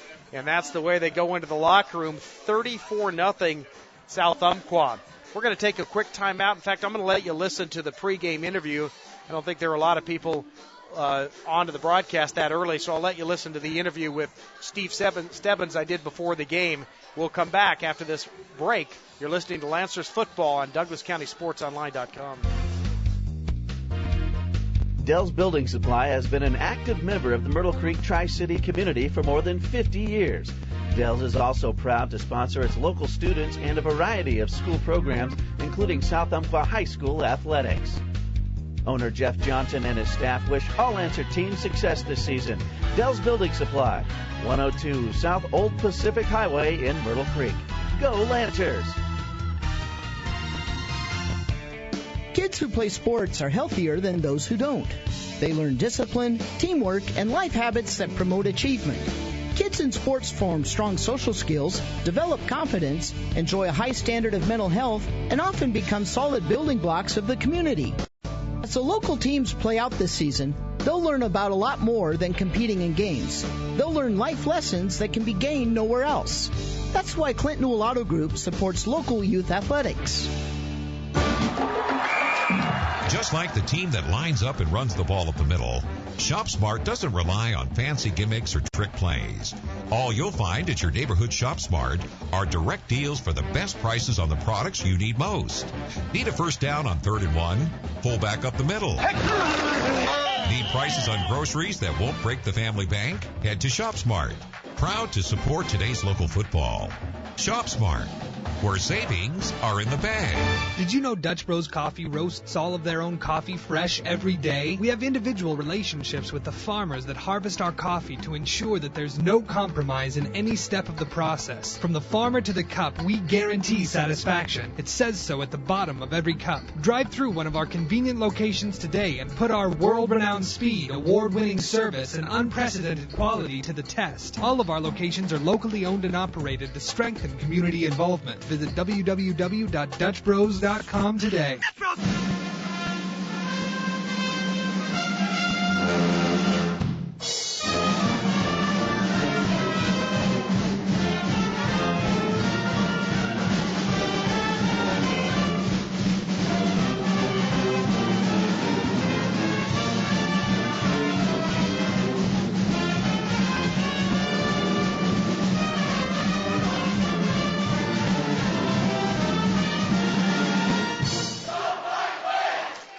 And joining me is South Umpqua head coach Steve Stebbins. Coach, an exciting way to start the Far West League season last Friday, a 6-point win over Siuslaw. Yeah, it was very exciting. We end a 13-year losing streak to Siuslaw, and actually what I found out over the weekend too is South Umpqua's only beaten Siuslaw twice in 18 years, so it was a nice win. nice way to start league. Now we got to come over here, and I'm scared to death to play Brookings-Harbor. Yeah, now, the win against Siuslaw, your junior tailback, Kyler Merritt, another big game. Yeah, Kyler's run the ball extremely well in all 4 football games so far, and we look forward to him having another big night tonight, hopefully. And Matt's done a good job, too, filling in with him, too. They're kind of a two-headed monster a little bit. And our offensive line up front is really the key to the whole thing with Trevor Duffy, Tyler Vay, Caleb Newton, Mason Ronan, and Big Jared. Not Jared, excuse me. McDevitt? Yeah, Jordan McDevitt. They've done a super job for us all year blocking up front, so hopefully we continue to do that tonight. Now, we talked a little bit about it defensively. There's some pluses defensively, but also a few minuses as well. Yeah, we've done, you know what, we've played really good defense the first 4 games. Now, don't get me wrong, we've got to improve in some areas, especially our secondary, and that's what really scares me about tonight is they've got a junior quarterback, number 10, who didn't play the first couple games because of suspension. He's coming back, and he can really throw the football really well. So that kind of scares me a little bit. But our defensive ends, Tanner Pence and Nathan Thompson, have done a great job for us. Jerry Atherton has done a great job inside, and Mason Ronan at linebacker. So what we got to do is Avery and Kramer and Kennedy and Gross got to step it up in the secondary tonight, hopefully, and play a little bit better than what we've been playing. Now, you mentioned it already. Tonight you take on Brookings-Harbor, a team that's winless on the season, but you had talked in the past that they look pretty good to you in the summer, and you're a little surprised that they're 0-4 at this point. I am. We saw them in the Jamboree earlier, and they looked pretty good. They're much more athletic than they were last year and a better football team than they were last year. The other thing, too, is they've played 4 teams, and their combined records, I think, 14-2, so they played 4 really good football teams, and people are saying, oh, they're 0-4. Well, they're a lot better. They're probably the best 0-4 4A team in the state of Oregon right now. So it's going to be it'll be a battle. And talking to their coach before the game, he thinks they're pretty well prepared, and he thinks it's going to be a heck of a game tonight. So they're coming into this with a real positive mindset, thinking they can compete with us. So it'll be interesting. Now, how about for your team? I mean, I've been broadcasting now. This is my 6th season. There hasn't been a lot of success with the football program, but now you're coming in as probably the favorite to win this one. Is it a different locker room feel, or are the kids feeling extra pressure? I don't think they're feeling extra pressure. I don't know if we're smart enough to figure that stuff out. I don't know. I don't know if the kids think about that. We've been pounding into them all week. Hey, the biggest game of the year is right now this week, and this is a game, we've got to go out and try to win. And this is the one that's important. Don't worry about anything else. Let's go out and get this W, and then we can worry about other things when it's time to worry about other things. Just trying to focus, the old cliche, one game at a time, one day at a time. Just trying to do that. We'll see what happens. And finally, Coach, how's the health of your ball club coming in? Well, Jerry Atherton is playing banged up with a banged up leg, but Jerry might be one of the toughest kids in 24 years I've ever coached, so he just keeps plugging away. Tanner Pence and Josh Bueller have some wrist stuff, but they're going to play. Other than that, I think we're pretty darn healthy. So, chance to go 2-0 in the Far West. Best of luck. Thank you. That would be really nice. That was head coach Steve Stebbins earlier during the pregame interview. Just wanted to let some of you listen to what he had to say, some of his comments. And right now the Lancers had a burst in the bubble of the Bruins, who thought they had a chance in this one. The first half they did not, as the Lancers just ran roughshod over them, literally, as they just did it on the ground mainly. The Lancers scoring 5 times, 3 rushing touchdowns, 1 passing, and 1 interception return, doing it in all different ways. And the Lancers right now at the break lead at 34-0. Halftime show continues on DouglasCountySportsOnline.com. Hey, Mom, I have something you should meet. Something or someone? Something. It's my perfect food. It's your what? It's my perfect food. Not only does it taste great, it's packed with protein and calcium. It's my perfect healthy snack. Plus, it's made locally with RBST hormone-free milk, fresh from Oregon dairy farms. Okay, I'll bite. What's the name of your perfect food? It's my cottage cheese, from Umpqua Dairy, of course. Umpqua Dairy. Mom, daughter, and quality checked approved since 1931. You see their trucks along highway construction sites and rolling to jobs throughout the community. Knife River Materials. The name is synonymous with high-quality products and great service. And you can have that solid Knife River experience at your home or office as well. Knife River products and materials are created right here and are rigorously tested before being applied. If you're putting in a pool, sidewalk, or driveway, tell your contractor to use Knife River Materials. because you deserve the best. Knife River. They've been serving Douglas County for over 50 years. When I hear the word bistro, I flash back to Europe and immediately smell the alluring aroma of deep, rich coffee, followed by fresh-baked pastries, the hearty soups. But you don't have to have a European flashback for a true bistro experience. Just swing into SoCo Coffee. They have the same handmade croissants, bagels, big fat cinnamon rolls, and the breakfast sandwiches, the soups, the salads, all homemade and all backed up with organic fair trade coffees. For the European experience, eat and hang out by the fire. Or if you're in an all-American hurry, just hit the drive-thru at SoCo Coffee in Myrtle Creek on Main next to Advanced Eye Care.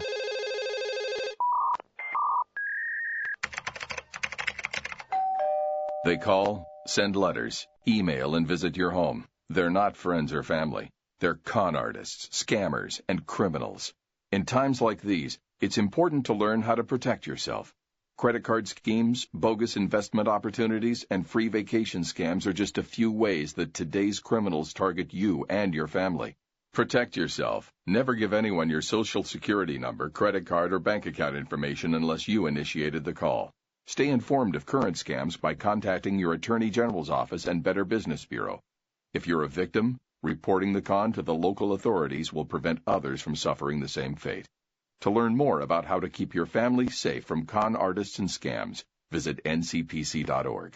That's ncpc.org. A message from the U.S. Department of Justice, National Crime Prevention Council, and the Ad Council. And welcome back to Brookings-Harbor High School. We're at halftime of this Far West League game, and it's the boys from Tri-City in control of this one. 34-0 South Umpqua. As the South Umpqua coaching staff heading across the field, Dusty Puries, who runs the offense or helps with the offense, and defensive coordinator Brian Mills will make their way up in this little press area, and then they will head up the ladder behind me, and they will go up on the roof, where they're having success right now. 34-0. The offense working, Brian Mills' defense working as well. In fact, the defense has scored a touchdown on a Kyler Merritt interception return. 34-0 South Umpqua. Still no scores to report. Sutherland is at home tonight. They are taking on Elmira. Sutherland now a part of the Sky M League. They are 0-1 on the season. 1-3 overall. They suffered a close loss at Sisters last Friday. In the Far West League, Douglas winless on the year. They're at Marshfield. And North Bend is in Florence to take on Siuslaw. That should be an exciting ball game. The Vikings don't want to drop to 0-2. They lost to South Umpqua last Friday. And we'll see how good North Bend is tonight, as they've rolled over all four opponents so far this year, including last Friday's whooping over Douglas. So North Bend and the Vikings hopefully get some scores to pass along for you later. Lancers warming up down to my right. Bruins back on the field. They put 3 more minutes up there, I believe, on the clock. So we'll take our final timeout, and we'll come back with third quarter action. That'll do it for the halftime show. South Umpqua 34, Brookings nothing. This may sound like a typical high school basketball game being played on a Friday night in Oregon. In fact, it's a crash course in cooperation and teamwork. It's a test of dedication, determination, and drive. It's character development in action. If you think high school sports are only about competition, think about this. High school sports can play a critical role in a student's overall education. In fact, studies show that students who participate in school sports are more likely to enjoy greater levels of achievement in their academic lives. At the same time, playing sports helps teach lessons not covered in the classroom. Lessons like tolerance, respect for the rules, and the importance of supporting your community. High school sports, a winning part of a complete education. This message presented by the Oregon School Activities Association and the Oregon Athletic Directors Association.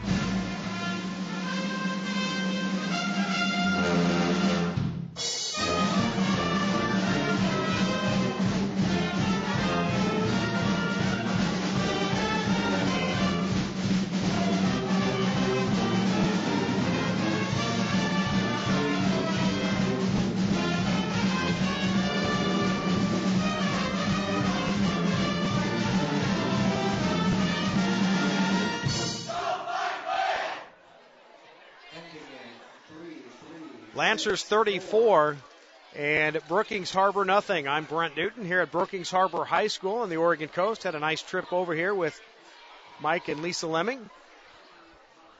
Made one pit stop in Cave Junction. Bought my wife some smoked salmon. Taylor's Smoke Shop? I don't even know what it's called. It's not a smoke shop. But meats and cheeses and fish and wine and a little of everything. Been through Illinois or Cave Junction many times and never stopped there and had a nice time. Bought my wife some smoked salmon for her birthday. What a loving husband. That's what she's getting for her birthday tomorrow. Well, I should get her a card and something else, but she's having fun tonight with girlfriends, so she should be happy with what she gets, right? Smoked salmon from Cave Junction.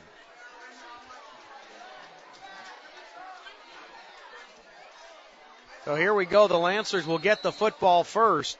Leading at 34-0. Kevin Avery, Sean Rigsby back deep to receive about their own 15-yard line, and they're going to try an onside kick. And, boy, Brookings is going to get it. It was a short kick. It kind of popped. It went about 7 yards and popped high in the air. And the Lancers just waited for it to go the 10 yards. I'm not sure why. The ball went high in the air. Instead of catching it, the ball came down, hit the turf about the 47, and then kicked past midfield. But by the time it did that, the Bruins were waiting for it and just grabbed onto it and fell on top of the football. What the Lancers should have done is just stepped forward when it took that high hop and just caught it and hit the turf. But instead they waited for the football to go the 10 yards. Just a mental mistake by the Lancers. Steve Stebbins taking his headset off. I think he's talking to himself right now, just walking around the 40-yard line. He's about 15 yards behind the play. They'll put the headset back on, and the SU defense will actually head out onto the field. So here we go. They're going to hand the football left side, stood up and driven back, finally taken down by Cody Gray, the sophomore. Darger on the carry for Brookings-Harbor. Gets the ball to the 46-yard line. Gain of 3. 2nd and 7. First down at the 39. So 2nd down and 7 for Brookings-Harbor. Receiver to each side. Amin split wide to the right. To the near side is Brandon Curtis. A single slot there, or single wing, that's Darger. They're going to hand the football, and it's going to be, well, I don't think he's even the guy who had the football, is he? That's kind of a funny play. Well, it was Jordan, I guess. He got hit and stood up at the 45, and they finally flung him all the way back to the 45 of Brookings-Harbor. He wasn't carrying the football at that time. The Lancers just kept pushing until they heard the whistle. His forward momentum was stopped. And the Lancers just kept pushing, and all of a sudden you see King just flying 10 yards the other way and hit the turf. He'll get forward progress back to the 45, so 3rd down and long. Single wing, that is King, and now illegal procedure against Brookings will move him back 5 yards. So now it's 3rd down and 11. Ball at midfield. Curtis will bring in the play. Junior wide receiver. Not a big roster. They count about 14 players on the bench, so just 25 players dressed down for this one for Brookings-Harbor. Nichols, the junior signal caller from the shotgun, looking to throw, rolls right.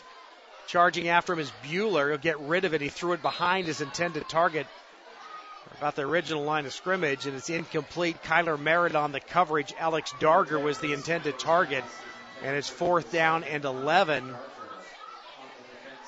And it looks like Brookings might just try to go for it as Nichols with his hands on his hips, looking over to the near side. Now, though,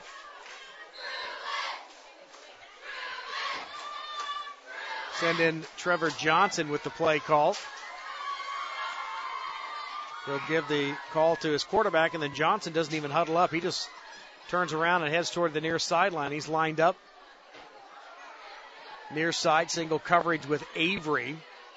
So his teammates will break the huddle. It's 4th down and 11. Darger lined up behind Nichols. The single wing, that's King, and lined up just to his left is Hooper, and now a timeout Brookings. So something went wrong there, and Brookings coaching staff, they want to talk things over. Co-head coaches this season, Dan O'Brien along with athletic director Buell Gonzalez are the co-head coaches. There's a new head coach last season. The Bruins struggled last year, so that coach 1 year and done. And now co-head coaches, as I mentioned, Buell Gonzalez, the athletic director, and Dan O'Brien. Trailing 34-0 in this one, 0-4 coming in.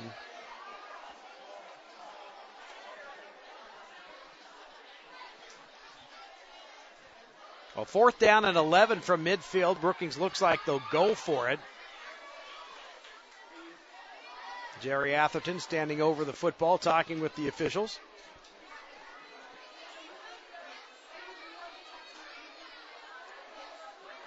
Bueller and Pence and Nathan Thompson, the front four, and then 3 linebackers. Buchanan, Ronan, and Gray. The defensive backs, Avery, Merritt, Kramer, and Tristan Gross. Coming in is Gray chasing the quarterback, and he spins him down for a huge loss. Cody Gray just chases the quarterback, or that was Darger actually, who gets thrown down. Did they hand that to Darger? I was looking down. It was a quick snap, but Darger ended up with the football. Gray chased him down and threw him back at the 37-yard line. So that 4th down play, they lost 13 yards, and the Lancers get it. 1st down and 10 at the 37-yard line. So Eric Johnson brings the offense up. Rigsby to the near side. Kyler Merritt, the single setback. Kelly and Reed to the left side. They're going to hand it Merritt. He's going to be hit at the line of scrimmage. Breaks a tackle. Cuts through to the 30, 25, and taken down by Darger. Touchdown saving tackle at the 23-yard line. That looked like no gain. Instead of a no gainer, picks up 14, and it's 1st down and 10 South Umpqua at the 23-yard line. Reed injured that knee last season in that loss at Douglas. He's got that big left knee, or that left knee wrapped up to tape over the pants. That's going to be a fake handoff. Johnson will roll to his left now. Instead of running, he throws it to Reed. Kind of a run or pass option there, and he decided to throw it to Reed, who I think expected Johnson to run, and just goes in and out of his hands, incomplete.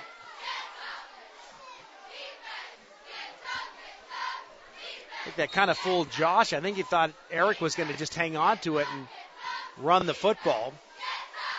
So it brings up a 2nd down and 10. They'll hand it to Merritt.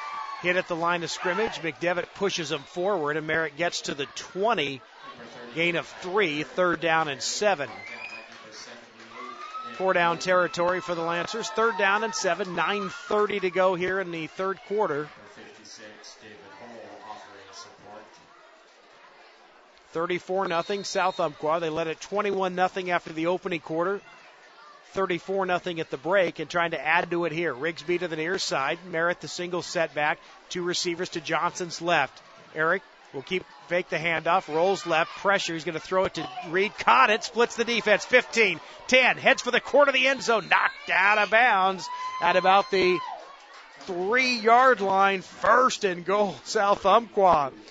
Well, that's what they were trying to do a couple of plays earlier. This one works beautifully. Reed caught it, split the defense, and just took it the far sideline. Couldn't quite sneak into the corner of the end zone.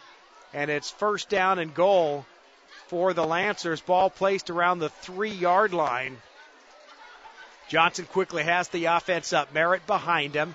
They will hand the ball to Kyler. Spins at the line of scrimmage, and he keeps the legs churning, and he's into the end zone. Touchdown, Kyler Merritt. Boy, Kyler's second and third effort got him into the end zone. Unofficially 3-yard touchdown run. Merritt's fourth touchdown of the ball game. His third touchdown run. He also had an interception return. And the Lancers stretch the lead to 40-0.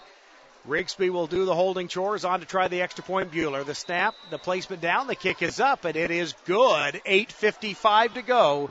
Third quarter. Lancers extend the lead. 41-0 South Umpqua. What's better than a touchdown for your favorite team? Getting a great deal on groceries at your neighborhood Ray's Food Place.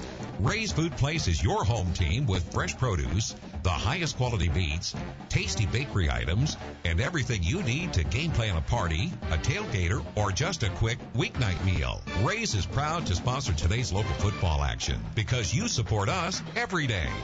Ray's Food Place. Family owned, family values since 1956. Welcome back to Science Today. And the next caller is 9-year-old Philip. Hi, well I know the molecular formula for glucose, C6H12O6, and the general formula for an alkene is CnH2n plus 2, but I can't seem to find any scientific formula for Bob. Bob? My goldfish. Are you ready for kids who eat healthy? Good nutrition can lead to great things. To find out how a healthy lifestyle can help your child succeed, go to mypyramid.gov. Brought to you by the Ad Council and USDA. We're at Newton at Brookings-Harbor High School. Lancers add to their lead. 3-yard touchdown run by Kyler Merritt. Second and third effort by the junior tailback. His fourth touchdown. And it's a 41-0 game after the Josh Bueller extra point. At the Class 4A level, there is the running clock once a team gets up by 45 points in the second half. So if the Lancers can hold Brookings-Harbor, get the ball back and score, they will start that clock, and this game will end pretty quick. Ball hits about the 10, hits down to the 5, still rolling around. Darger picks it up, far sideline. He's not going to get too far, across the 10 to the 15, and he's taken down there.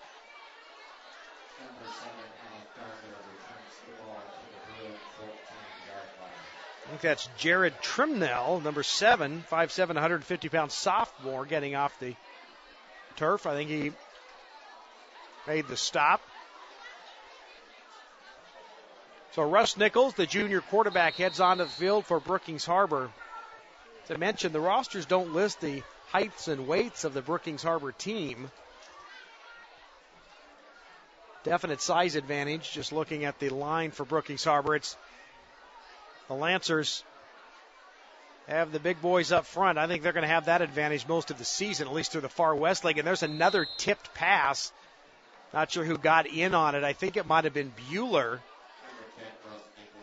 He will come out of the game. Josh Bueller, defensive tackle, got in, got the hands up in the air and knocked that pass down. Second down and 10. Clock will stop with 8:45 to go third quarter. South Umpqua 41 and Brookings-Harbor nothing. Into the football game, number 42, Dalton McGee, 5'10", 160-pound junior defensive back.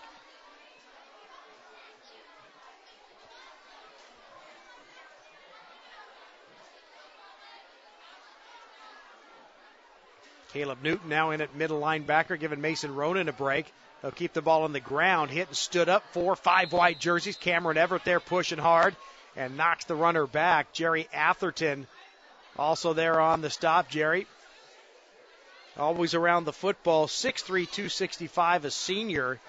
Also in on the stop, number 70, Aaron Fish, 5'8", 210-pound junior.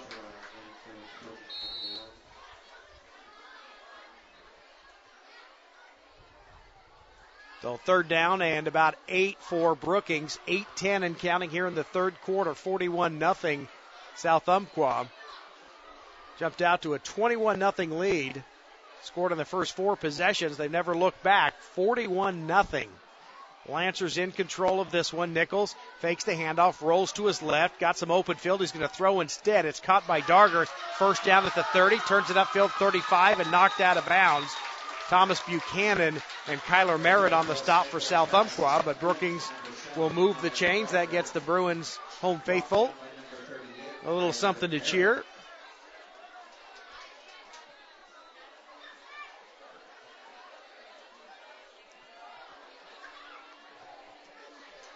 Ronan back into the football game. Mason Ronan. First down and 10. The ball placed at the 42-yard line. How about the 40? Yeah, about the 42. First down at the SU 48. First down and 10. Here we go. Double wing. In motion comes Darger. Fakes the handoff. Now an inside handoff. And not a whole lot of room. Pulled back. 3 white jerseys there. Penalty flag comes in. Aaron Fish got there first. Jerry Atherton and Mason Ronan helping out. But a penalty flag thrown in there. I don't know what happened, but right where the tackle occurred.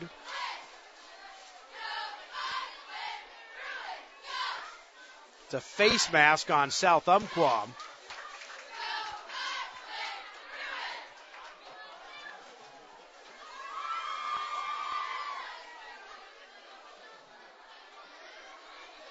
Cameron Everett checks out of the football game.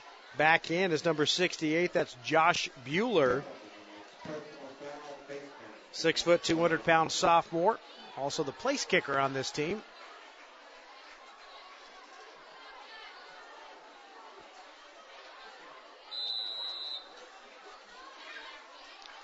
Well, there's that double wing.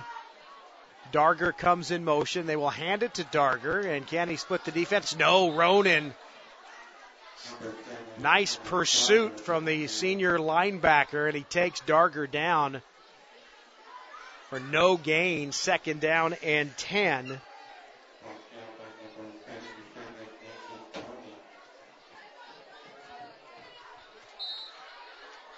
Noah James will check out of the game. Amin back in, split wide to the right side. Johnson to the near side. Double wing again. This is the old vintage Brookings offense. Darger on the right side. To the left is King. The single setback is Hooper. Darger comes in motion. They'll hand it to Cooper right up the gut. Got a little room, and Buchanan had him up high for a moment. He spun away. And then coming in to help out is Cody Gray. He'll slap Hooper on the top of the helmet.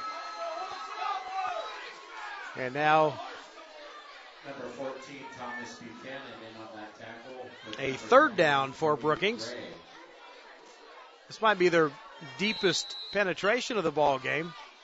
They're at the 34-yard line of South Umpqua. Clock continuing to move. 6:20 and counting, third quarter. Lancers 41. Brookings-Harbor nothing. Ball on the near hash mark. Split to the near side. That is Brandon Curtis. Amin wide to the right. Double wing. In motion again comes Darger. Fake the handoff. Got pressure. Gray took down Nichols. Went unblocked, and the sophomore defensive end sacks the quarterback for a loss back to the 44-yard line. Gray's second sack here in this half, in this quarter. And it is fourth down and a whole bunch now. Fourth down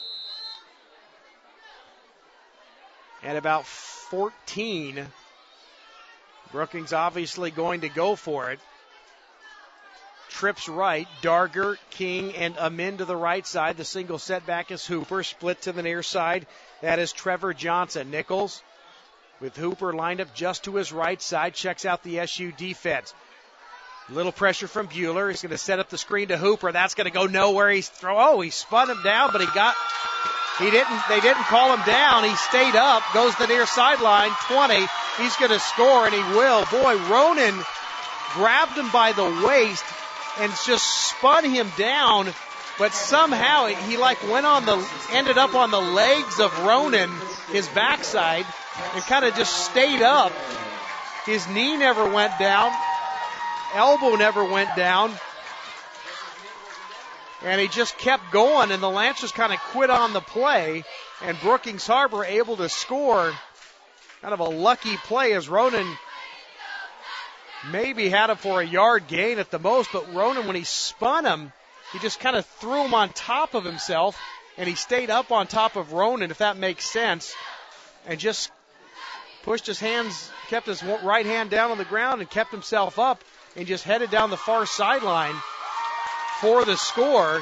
And the Brookings-Harbor Bruins, kind of a funky little play there. They get on the board, 5:08 to go. It's 41-7 Lancers. For over 25 years, Clint Newell Auto Group has worked to earn a name that means more than just another great deal. It's important to us that our name means the best in service, maintenance and repair, and customer satisfaction. We're also proud to be part of this great community by sponsoring and helping many of the events we all know and enjoy. It's our way of saying thanks to all of you who helped Clint Newell Auto Group become Douglas County's #1 dealer. Clint Newell Auto Group, where our name means more. That coffee's good. So creamy. It's this new fat-free half and half from Umpqua Dairy. Fat-free half and half? How's that even possible? I don't know. Magic cows? It says on the carton Umpqua Dairy's new fat-free half and half is made from real milk and is 100% oil-free, so magic cows. Wonder what magic cows look like. Evidently fairly skinny. Well, that would explain the fat-free.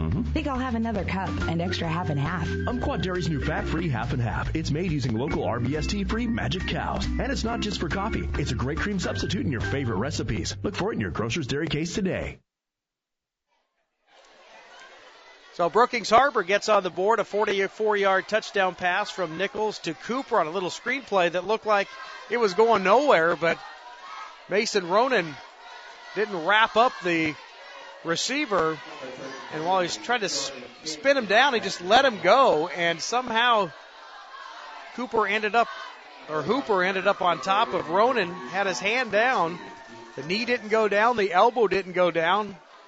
The Lancers thought the play was over, and they just kind of let up. Hooper just spun out of it, kept himself up, and goes 40 yards for the score. 41-7 after the extra point. Short kick taken by Kramer at the 28, far side, 30, 35, 40, across the 45. Hit and taken out of bounds on the SU side. Boy, Brookings-Harbor,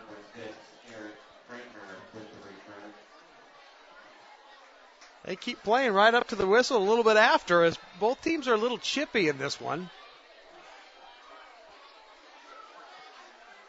No penalty flag on that one. We've seen a couple of personal fouls on each team. So it's first down and 10. They'll place the ball, looks like, at the 46-yard line. Call it the 47. So first and 10 from the SU 47. 4:55 to go in the third quarter. It's 41-7 South Umpqua. Rigsby and Tristan Gross split to the near side. Josh Reed wide to the left. Two backs in the backfield. A little different formation. In motion comes Gross. Oh, boy, there's trouble. That is Nathan Thompson in at quarterback. So a new quarterback into the game here. And the ball hits the turf. I believe that's a new tailback. I think that's Pence. It is Tucker Pence, 5'10", 150-pound sophomore. The receiver comes in motion, and the problem is that it's such a timing play that literally the ball is snapped, and right when the quarterback catches it, the receiver coming in motion is right there to take the handoff, or you can fake the handoff to him, but there the timing was just off. SU will keep it, luckily. 2nd and 11. They'll hand it to Pence, who's hit in the backfield, spins out of it. Nice move across midfield and dives over a defender to the 45 to about the 43. And I think they're going to give him a good spot. First down and 10. South Umpqua. Nice run by Pence. And now a timeout as a player is down. I think that is a Bruin face down back around the original line of scrimmage. So a timeout on the field with 4:36, I believe. A couple bulbs, light bulbs burned out on that Rogue Credit Union scoreboard. 4:36. Scoreboard operated by left. He's a good guy. I think you've been here about all 6 years I've been here, haven't you? Yeah. Good to see the Brookings-Harbor junior lineman Aaron Awima get a little help coming off the field, but shaken up, holding his left hip.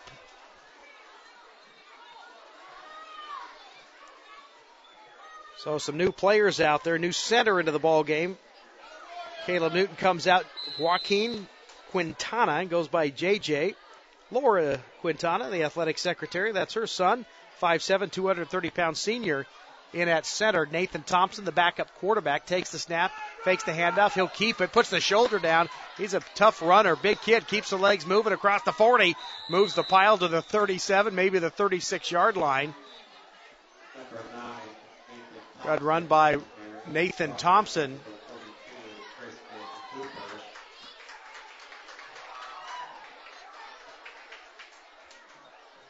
So Thompson, backup quarterback. Eric Johnson, his night is probably done with the Lancers on top, 41-7. Clock moving, under 4 now, 3:50 and counting. Rigsby still in the game to the near side. Gross joins him on the right side. Josh Reed split to the left. Backs lined up to the left side of the quarterback Thompson. Gross in motion. They'll give it to Tristan. He'll cut it upfield. First down. Across the 40, the 35, and there's a big rugby scrum again. Everyone pushing the pile, and finally they call the play dead around the, well, that went all the way down to the 27-yard line. First down, South Umpqua.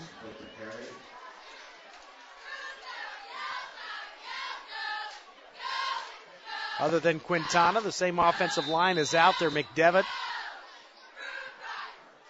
and Ronan on the right side. Duffy and Tyler Vay to the left side. And the new center is J.J. Quintana. The new tailback is Tucker Pence, younger brother of Tanner Pence. He'll get the football again. He'll try the left side, and that's inside the 25 to the 24. Timing is just a little bit off on that snap as Gross lined up in the slot. He'll come in motion. The snap to Thompson, and literally Gross is right on top of that. It looks like it's going to hit him in the helmet. Had a little trouble with it. They fumbled the first snap. They were able to get it back in this drive. He's trying to get some reps in here. Steve Stebbin trying to give his second team offense, or some of his second teamers. Gross in motion. Good snap. He'll keep it, follow Gross. Left side, stood up and dropped. I think he lost a yard or two, and it's going to bring up third down and long. 2:20 to go here in the third quarter. 41-7. Lancers on top. Senior quarterback Eric Johnson, his night is over. Junior signal caller Nathan Thompson. It's a big kid, 6'1", 180. Tough runner. Pence lined up behind him. Kelly lined up to his left. In the right slot is Gross in motion. The snap. Fake it to Gross. Give it to Pence. Big hole right side. Got it. 20. Into the secondary. 10. Inside the 5. Finally thrown down at about the 3-yard line. First and goal, SU. Boy, big hole on the right side. And there are those names again. Quintana, give him some credit, the center, but Mason Ronan and Jordan McDevitt have done the job all night long, and it's first down and goal from the 3. The White Hat will run the clock here. 1:36 and 1:35 and counting. First down and goal from the 3. Same formation. Kennedy lined up directly to Thompson's left. Pence behind Nathan. In motion comes Gross. The snap. They will hand it to Gross. Cut it upfield, and he's got green grass in front of him. Touchdown, SU. Tristan Gross from 3 yards out. And Nathan Thompson drives the offense down and capped off by the 3-yard run from the junior Tristan Gross, and it's 47-7. And the Lancers back up by 40, trying to make it 41. Rigsby into hold. Bueller will try the extra point. Good snap, placement down. The kick by Bueller. It's high enough. It's long enough, and it's good. 1:21 to go. Lancers 48. Brookings 7. You're listening to SU Football. DouglasCountySportsOnline.com. Just like the team that lines up and runs the ball up the middle, ShopSmart doesn't rely on fancy gimmicks or trick plays. All you'll find at your neighborhood ShopSmart are direct deals for the best prices on the products you need most. Need a first down on 3rd and 1? Pull back up the middle. Need prices on groceries that won't break the family bank? Head to ShopSmart. Proud to support today's local football. ShopSmart, where savings are in the bag.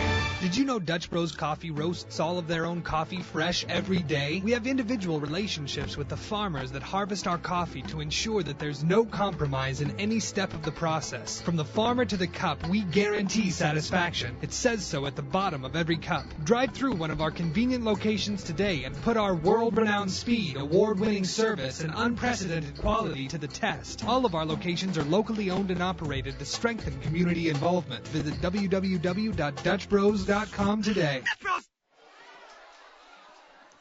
1:21 to go, third quarter. South Umpqua 48. Brookings-Harbor 7. 3-yard touchdown run from Tristan Gross, the Josh Bueller extra point. And the Lancers up by 41. Matches their largest lead of the ball game. Bueller. Good kick taken by Hooper at the 15. Across the 20. 25 and taken down there at the 27-yard line. Thomas Buchanan on the stop for South Umpqua. Also there, number 43, Jacob Burback, 5'10", 150-pound sophomore. Nice job by Jacob on special teams. Into the football game, Kirk Larson checking into the game. Papa Gary, proud papa to my left. Big kid, 290-pounder, checks into the football game for SU. Dalton McGee, backup linebacker, into the game as well.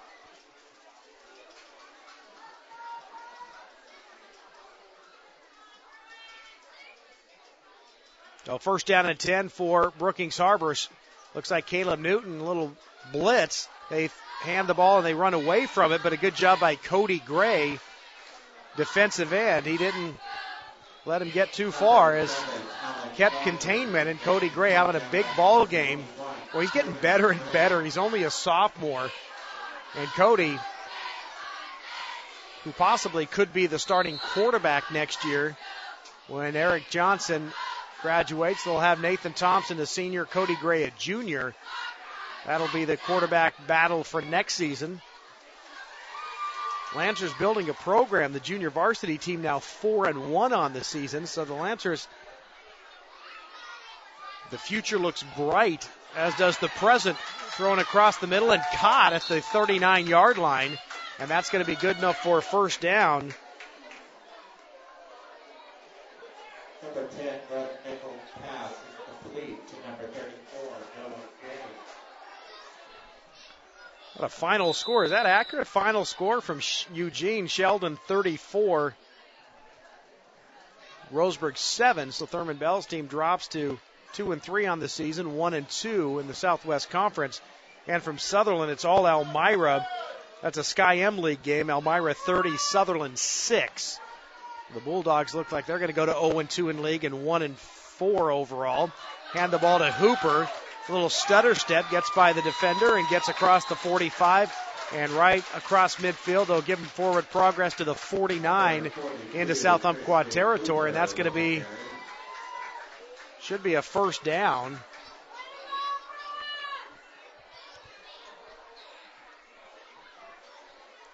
Says second down on the down marker. Well, now they're going to put it back into Brookings-Harbor territory. That's a final play of this third quarter.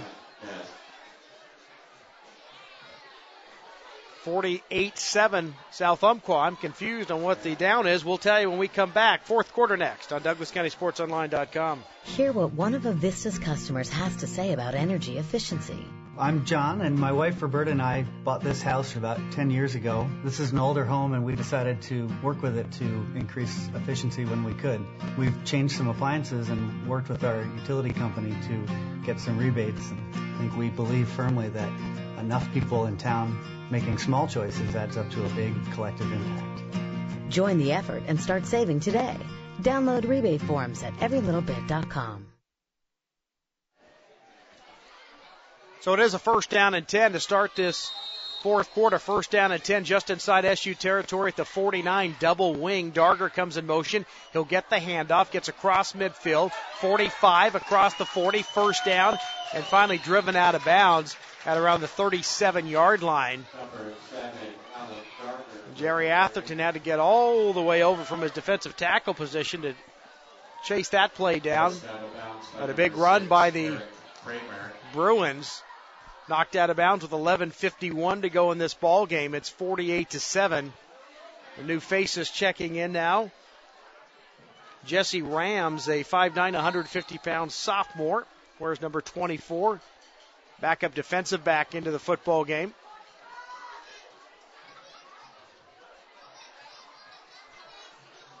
Justin York, 5'7", sophomore, 130-pound defensive back, also checking in for Kevin Avery. Looking to throw, getting some pressure from Bueller, gets out of it, but he's going to be taken down. Mason Ronan just popped Nichols and knocked him down. Ronan just got a running start as Nichols got away from the initial wave. Josh Bueller leading that charge, but Ronan just had the angle and took him down. Nichols getting up. He's a tough kid. Heads back to the huddle, and he'll stay in the ball game. That was a big hit from Mason Ronan. Ball at the 40-yard line. Loss of about 3. It's 2nd and 13. First down around the 27-yard line. Double wing. James along with Darger. It'll be Darger. Spins. Comes back across the field. 30. And he's going to be taken down. Great open field tackle by the guy who just checked into the game, Jesse Rams, the sophomore defensive back. Boy, that was a touchdown-saving tackle. Nice job by Rams. Green grass was behind Rams, and he gets a pat on the back from Josh Bueller. Touchdown-saving tackle by Rams. That'll give him some confidence. First down and 10, though. Ball at the 27-yard line. Needed 13. He got 13. First down and 10. Double wing again. James and Darger. In motion comes James. They will fake the handoff. Rolling to his left. Looking to throw. Chased by Fish. Throws down the middle of the field. It's caught somehow by Johnson. There was coverage there, as on the coverage was York. There are a couple of white jerseys. The pass was actually thrown on the wrong side of Johnson, but it turned out to be in the right spot because there were white jerseys everywhere but where the ball was thrown, and Johnson readjusted to make the catch. First down and 10 at the 13-yard line. Pickup of 10, so first down and 10. They can pick up a first down without scoring around the 3-yard line. Split wide to the left side is Curtis. To the near side, that's number 21, Christian Edwards. In motion is Darger, and they will they will hand the ball to James, and he's going to be taken down. Everett shot through, and he threw the quarterback down right. I mean, literally, as he was handing the football to James, Everett had wrapped up the quarterback. Lucky there wasn't a turnover there. James was able to get some positive yards inside the 10 to about the 8-yard line. It's 2nd down and 5. Tucker Pence into the game on the defensive end. Also there, Bailey Johnson, 6 foot, 235-pound sophomore, checks in. Expecting big things from Bailey next season. And now a jumping on the left side of the line. That's going to be against the offense, Brookings-Harbor, illegal procedure. So 9:20 to go in regulation, or is in this ball game. I doubt this one's going into overtime unless there's a big comeback. 48-7, South Umpqua. And they'll wind the clock. It's 2nd down and 10, so back to the, we'll call it 2nd and 10. From the 13.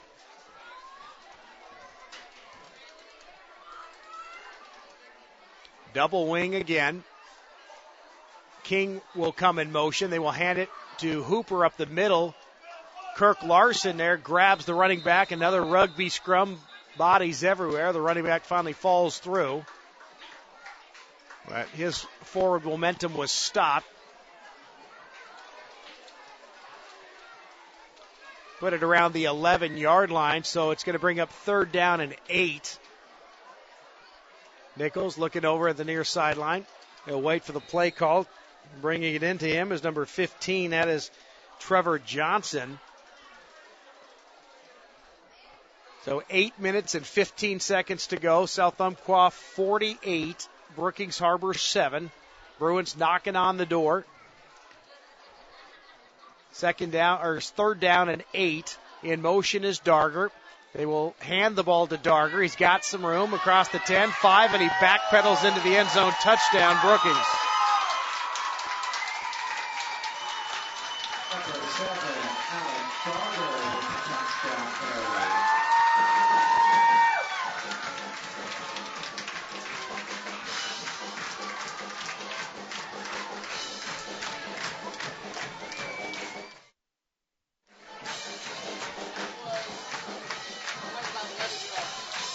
Unofficially 11-yard touchdown run for Darger.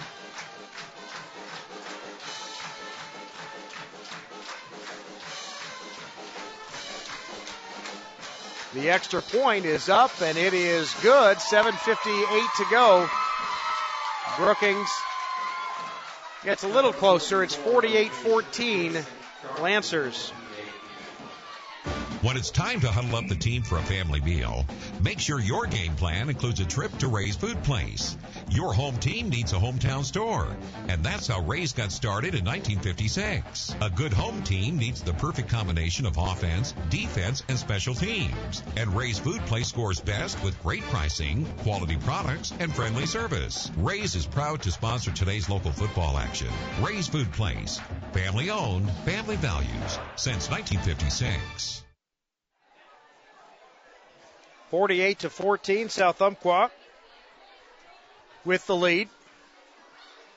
7:58 to go.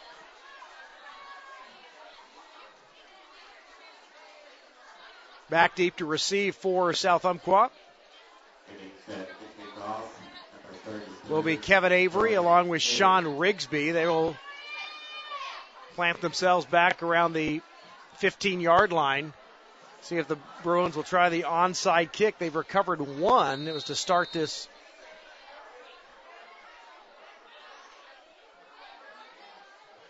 Yeah, they are going to try the onside kick, and it goes through the hands of Buchanan. It's still rolling. A Bruin overran it, and I think Nathan Thompson got on it at the 42-yard line. It is going to be SU football. Actually, that was Eric Kramer, who wears number 6. Thompson wears number 9. He was laying on his back. I thought it was a 9. Should have known. Getting tired. Eric Kramer, nice job by the 5'11", 170-pound senior. Went through the hands of Buchanan, hit the turf, and a Bruin was right there, but he had so much momentum going, he just dove for the football, and he just slid away from him, and then Kramer was able to get on top of it.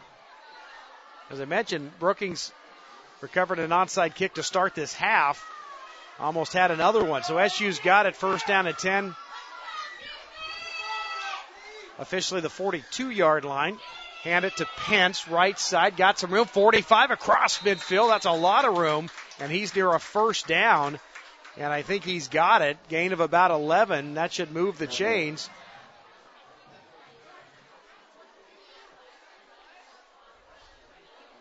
First down and 10, South Umpqua. They will officially say first down, so the Lancers have it in Brookings-Harbor territory. At the 47-yard line, Nathan Thompson, backup quarterback into the game. He led him to a touchdown drive the last time. Hand off to Pence again. He's hit and stood up by Hooper, and 3 blue jerseys will join him. And the sophomore tailback, Tucker Pence, is dropped for no gain. Second down and 10. The clock continues to move. 7 minutes and 25 seconds and counting here in this football game. South Umpqua led it at the break, 34-0. Right now it's 48-14. Split to the right side is Justin York. To the near side, number 24, that's Jesse Rams. I'll hand it to Pence, trying the left side. He's going to be taken down at the line of scrimmage again. No gain. On the stop, number 53, Aaron Awima. Good as he's back in the game. He was shaken up earlier. So third down and 10 now. Aaron Fish in at left tackle. The new right tackle is Bailey Johnson.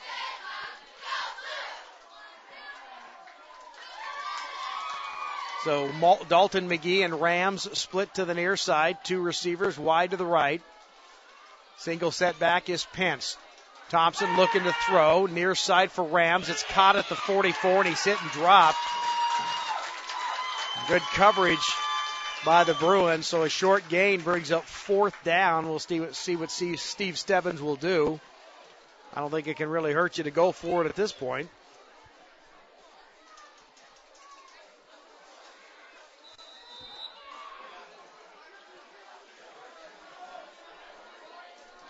And they will go for it. Ball on the near hash mark.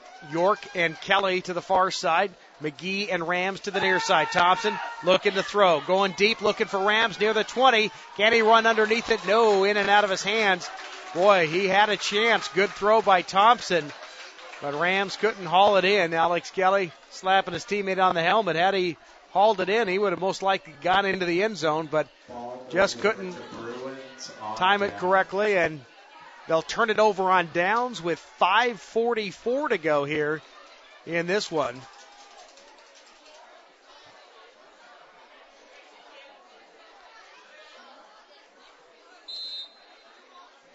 That second team defense out there. Fish will come out. Bueller will give him a quick breather. McGee and Pence, the linebackers, also out there. Jared Trimnell, 5'7", 150-pound sophomore. Looking to throw the football. Sprinting down the near sideline. They throw it up for grabs, and it's incomplete. The initial target looked like Sean Amin, but he tried to throw to the receiver sprinting across the field, and that was Johnson, incomplete around the 40-yard line. Free safety still in the ball game is Eric Kramer.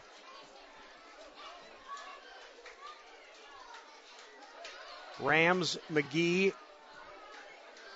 and York also in the defensive back position. They're going to hand it to the man who carried for the touchdown on the last drive, and he's going to pick up a first down before he's finally taken down by number 68, Josh Bueller. Number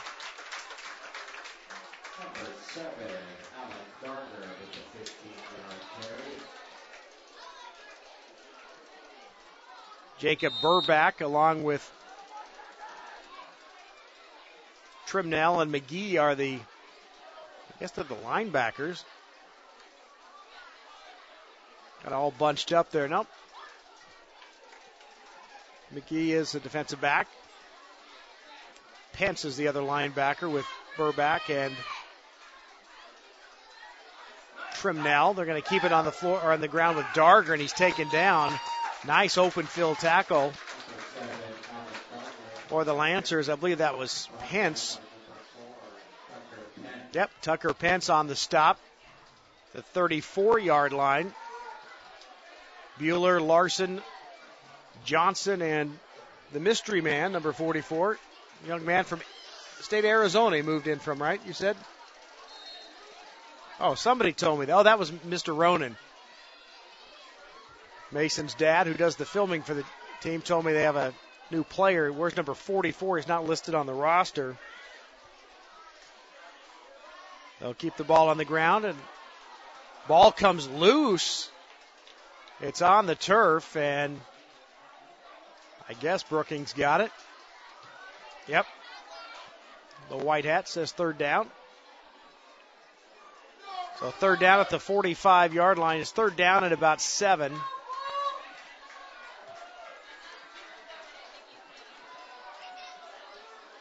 I'll call it 3rd and 6. First down around the 29-yard line. Third down and 6. 3 minutes and 50 seconds to go in this one. 48-14. Brookings looking to make it a little bit closer. They're on the move against the Lancer second team defense. Looking to throw his Nichols. Getting a little bit of pressure. Steps up in the pocket. He's going to be hit. Stood up, and they're going to just blow the whistle. Josh Bueller got there, along with number 44. And that's what he will be known as tonight until I figure out who he is.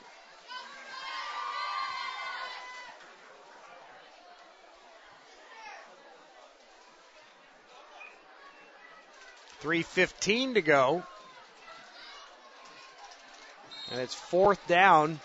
Ball back at the 37-yard line. 4th at about 8. Brookings obviously going for it. Double wing. King along with Darger. Darger in motion. Fake the handoff. Now they give it to King coming this side. Gets by. 30. First down. 25. Sideline 20. Pulled down from behind by number 42, Dalton McGee. 5'10", 160-pound junior. Good job by McGee not to give up on the play. Had to fight through a couple of blockers and hauled down King for the tackle, but not after the Bruins pick up the first down. 2:45 to go. Lancers coaching staff, Dusty Pearies and Brian Mills, will head across the field. Their night is done. Again, Darger, he scored on this little inside counter play, breaks a tackle, and he's finally going to be spun down. As on the stop is number 43, Jacob Burback, sophomore.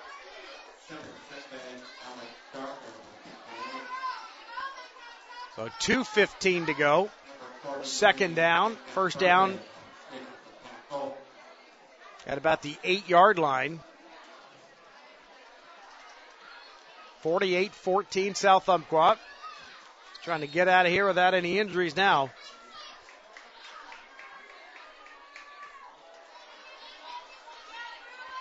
Nichols.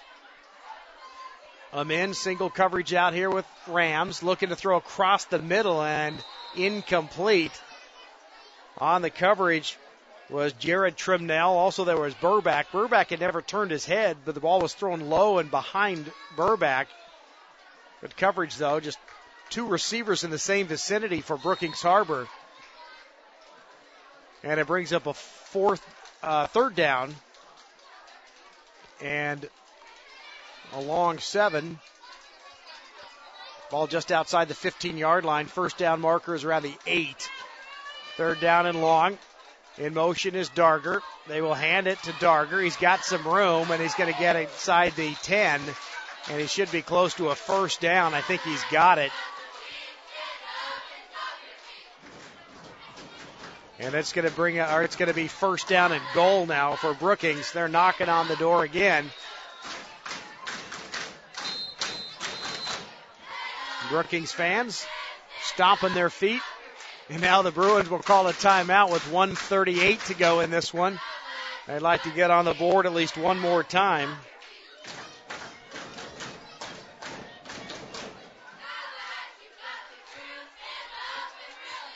I want to thank all of our sponsors, including our 3 newest sponsors this season. Attorney at Law, Christopher Peterman. Thank you to Chris for his support of South Umpqua Athletics. Always enjoy talking to him at some of the Booster Club functions.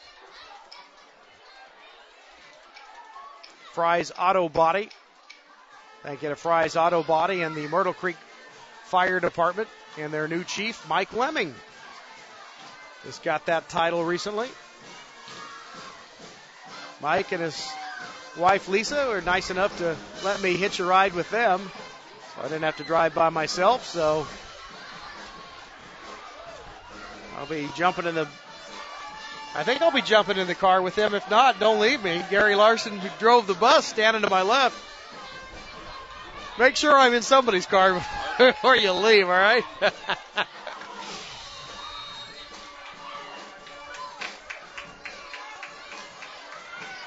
So first down and goal. They'll give it to King. Huge hole right side. Hit at the goal line by Burback, but he'll get into the end zone. Touchdown, Brookings-Harbor.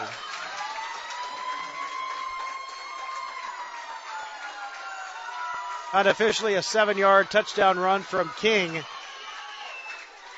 And Brookings-Harbor making the score look a little better. It's 48-20. They'll probably go for 2 here.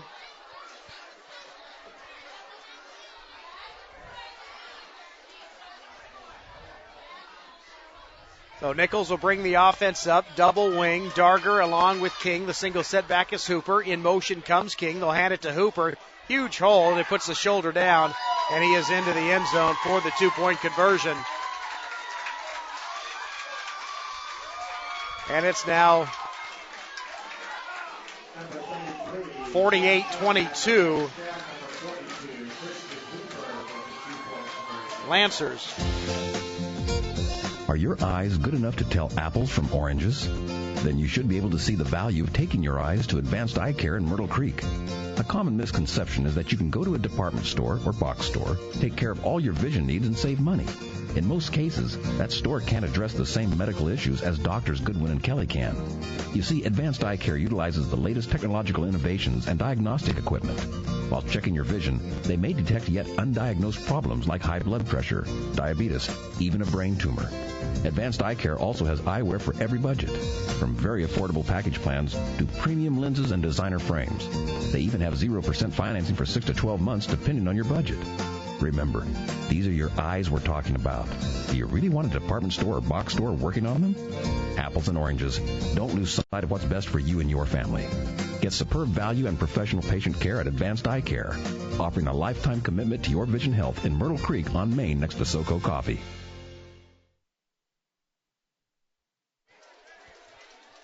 Brookings-Harbor will tee it up at the 40-yard line. Lancers expecting an onside kick. They'll get it. Another good one. It's high in the air. Thompson goes up at the 45, and he hauled it in. Boy, great onside kick. It took a hop about the 49 and went over the first wave of Lancers. But Thompson, standing around the 45, jumped in the air and hauled it in. Got hit, but hung on to the football. And SU will have it. First down and 10 at the 43-yard line is where he got it. So first down and 10, Lancers should be able to run out the clock here. Bruins do have one timeout remaining. I doubt they'll use it. 48-22. Nathan Thompson, who just got that covered that onside kick, still in it, quarterback. Rams to the near side. Split to the right side is Justin York. They'll keep it on the ground with Pence. Hit by Hooper. And he's going to be taken down for a loss of 1. Second and 11. More importantly, the clock moving. 1 minute and 15 seconds to go in this one. South Umpqua has led by as many as 41. Right now it's a 26-point lead, 48-22. Steve Stebbins, the head coach in his second season, a class act. He called off the Dogs early, brought in a second-team offense midway through that third quarter, and slowly worked in his second-team defense as well. Thompson has driven his team for one score. Coming in motion is York. It's a snap to Thompson. He'll fake it to York. He'll give it to Pence. Got a little bit of room on the right side across the 45. They'll push the pile. The 47 still pushing the pile near midfield. Boy, there's a rugby scrum. Literally 19 guys. The only two not a part of it were the two wideouts, Justin York and Jesse Rams. The other 19 guys right at midfield.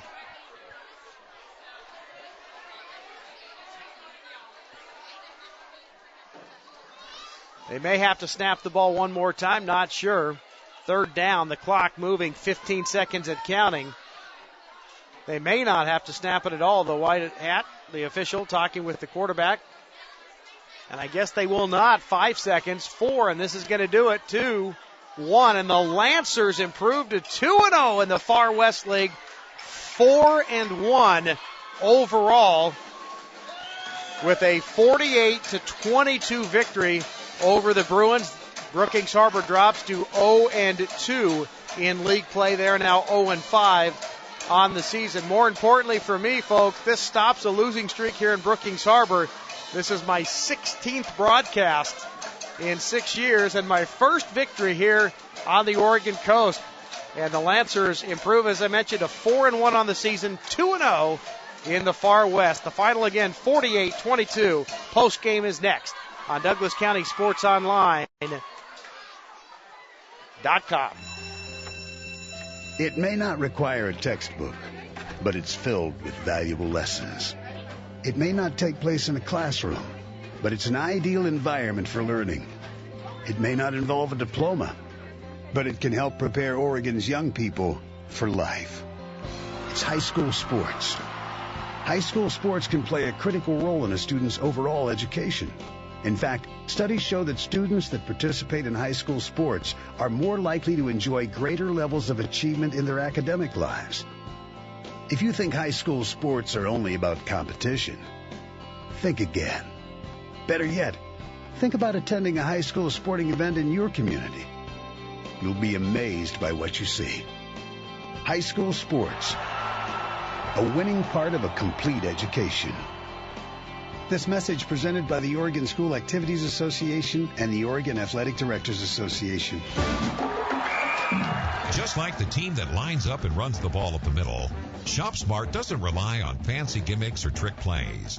All you'll find at your neighborhood ShopSmart are direct deals for the best prices on the products you need most. Need a first down on 3rd and 1? Pull back up the middle. Need prices on groceries that won't break the family bank? Head to ShopSmart. Proud to support today's local football. ShopSmart, where savings are in the bag. Dell's Building Supply has been an active member of the Myrtle Creek Tri-City community for more than 50 years. Dell's is also proud to sponsor its local students and a variety of school programs, including South Umpqua High School athletics. Owner Jeff Johnson and his staff wish all Lancer teams success this season. Dell's Building Supply, 102 South Old Pacific Highway in Myrtle Creek. Go Lancers!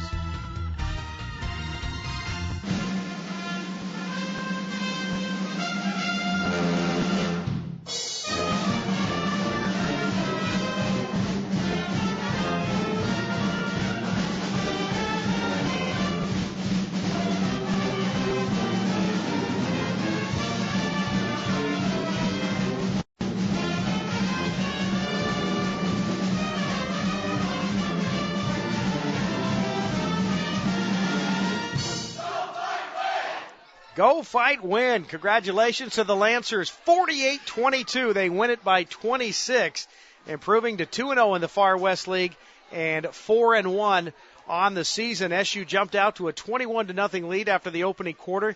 They scored 13 more in the second period to take a commanding 34-0 lead into the break. Both teams with a touchdown in the third quarter as 41-7. The Lancers with the lead. And then Brookings-Harbor scoring 15 points in that final period. The Lancers did score a touchdown themselves, and the final SU 48, Brookings-Harbor 22. It was a 7-yard touchdown run from Kyler Merritt on the first series of the game to give SU a 6-0 lead. The extra point was no good. The Lancers would get the football back. The second drive capped off by a 15-yard touchdown run from Eric Johnson. The 2-point conversion was good. It was a run from Matt Kennedy, and the Lancers were on their way, leading it 14-0. They would add another score on a 40-yard touchdown run from Merritt, the extra point by Josh Bueller, and SU led it 21-0 after the first 12 minutes. Sean Rigsby would get into the scoring column as he caught a 12-yard touchdown pass from Eric Johnson. The extra point good. It was 28-0. And then a 40-yard interception returned by Kyler Merritt. The extra point no good, and it was 34-0 heading into the halftime break. SU went out to a 41-0 lead as Merritt scored again. That was Kyler's fourth touchdown of the ball game. The extra point by Bueller, and SU led it 41-0. Brookings-Harbor would get on the board on a 44-yard screen pass from the quarterback Nichols to Cooper, and kind of a funny play as it was a fourth down play. Ronan had the tackle for a short gain, but he's kind of spun Cooper around, and Cooper just kind of landed on top of Ronan, kept his right hand down. He popped up and just headed down the sideline. The Lancers, Ronan's teammates had given up on the play, and Cooper was just, green grass in front of him, was able to get into the end zone for the first score. The extra point was good. It was 41-7, and that was our score heading into the final quarter. Tristan Gross would get a touchdown, a 3-yard run. The extra point good. It was 48-7, but the final 15 points from Brookings-Harbor, a touchdown run from Darger and a 6-yard run from King. It was 48-22 the final as Brookings drops to 0-4, 0-5 on the season, 0-2 in the Far West. The Lancers, as I said, 2-0 in the Far West League, 4-1 overall. big game next Friday. The Lancers will hit the road again. They will head to North Bend and take on the Bulldogs, who are playing Siuslaw tonight. That's a big game in Florence, and we'll find out how that one ends. But the Lancers will have a huge contest next Friday, and they've got a chance for the first time in years to pull off the upset in North Bend. But first things first, the Lancers get the win here tonight. Just enjoy this one. They win it by a score of 48-22. Again, thank you to all of our listeners. I appreciate all the emails. Thank you to Kayla Johnson, to Kylie Lemming, Kyler and Cindy Mills, to Aaron McDevitt, and also to Barbara Duffy and to Rose Duffy. And to all of you for sending me an email. It's great that you're listening. We appreciate your support. And let's do it again next week and the rest of the season. The Lancers again with the win, 48-22. Time to head for something to eat and head back home. Get back into Douglas County hopefully early tomorrow morning after midnight. So the final again, 48-22. Lancers improved to 4-1 on the season, 2-1 in the Far West League. You can listen to this broadcast again. It's going to be on a loop starting tomorrow morning, so you can just click it. Get back to the website, just click on the link, and you can listen to the ball game all day tomorrow. It's a all-day replay of this ball game and this broadcast, so you can listen and enjoy the win all day on Saturday. 48-22 Lancers. I'm Brent Newton. Hope you enjoyed the broadcast. You've been listening to Lancers football on DouglasCountySportsOnline.com.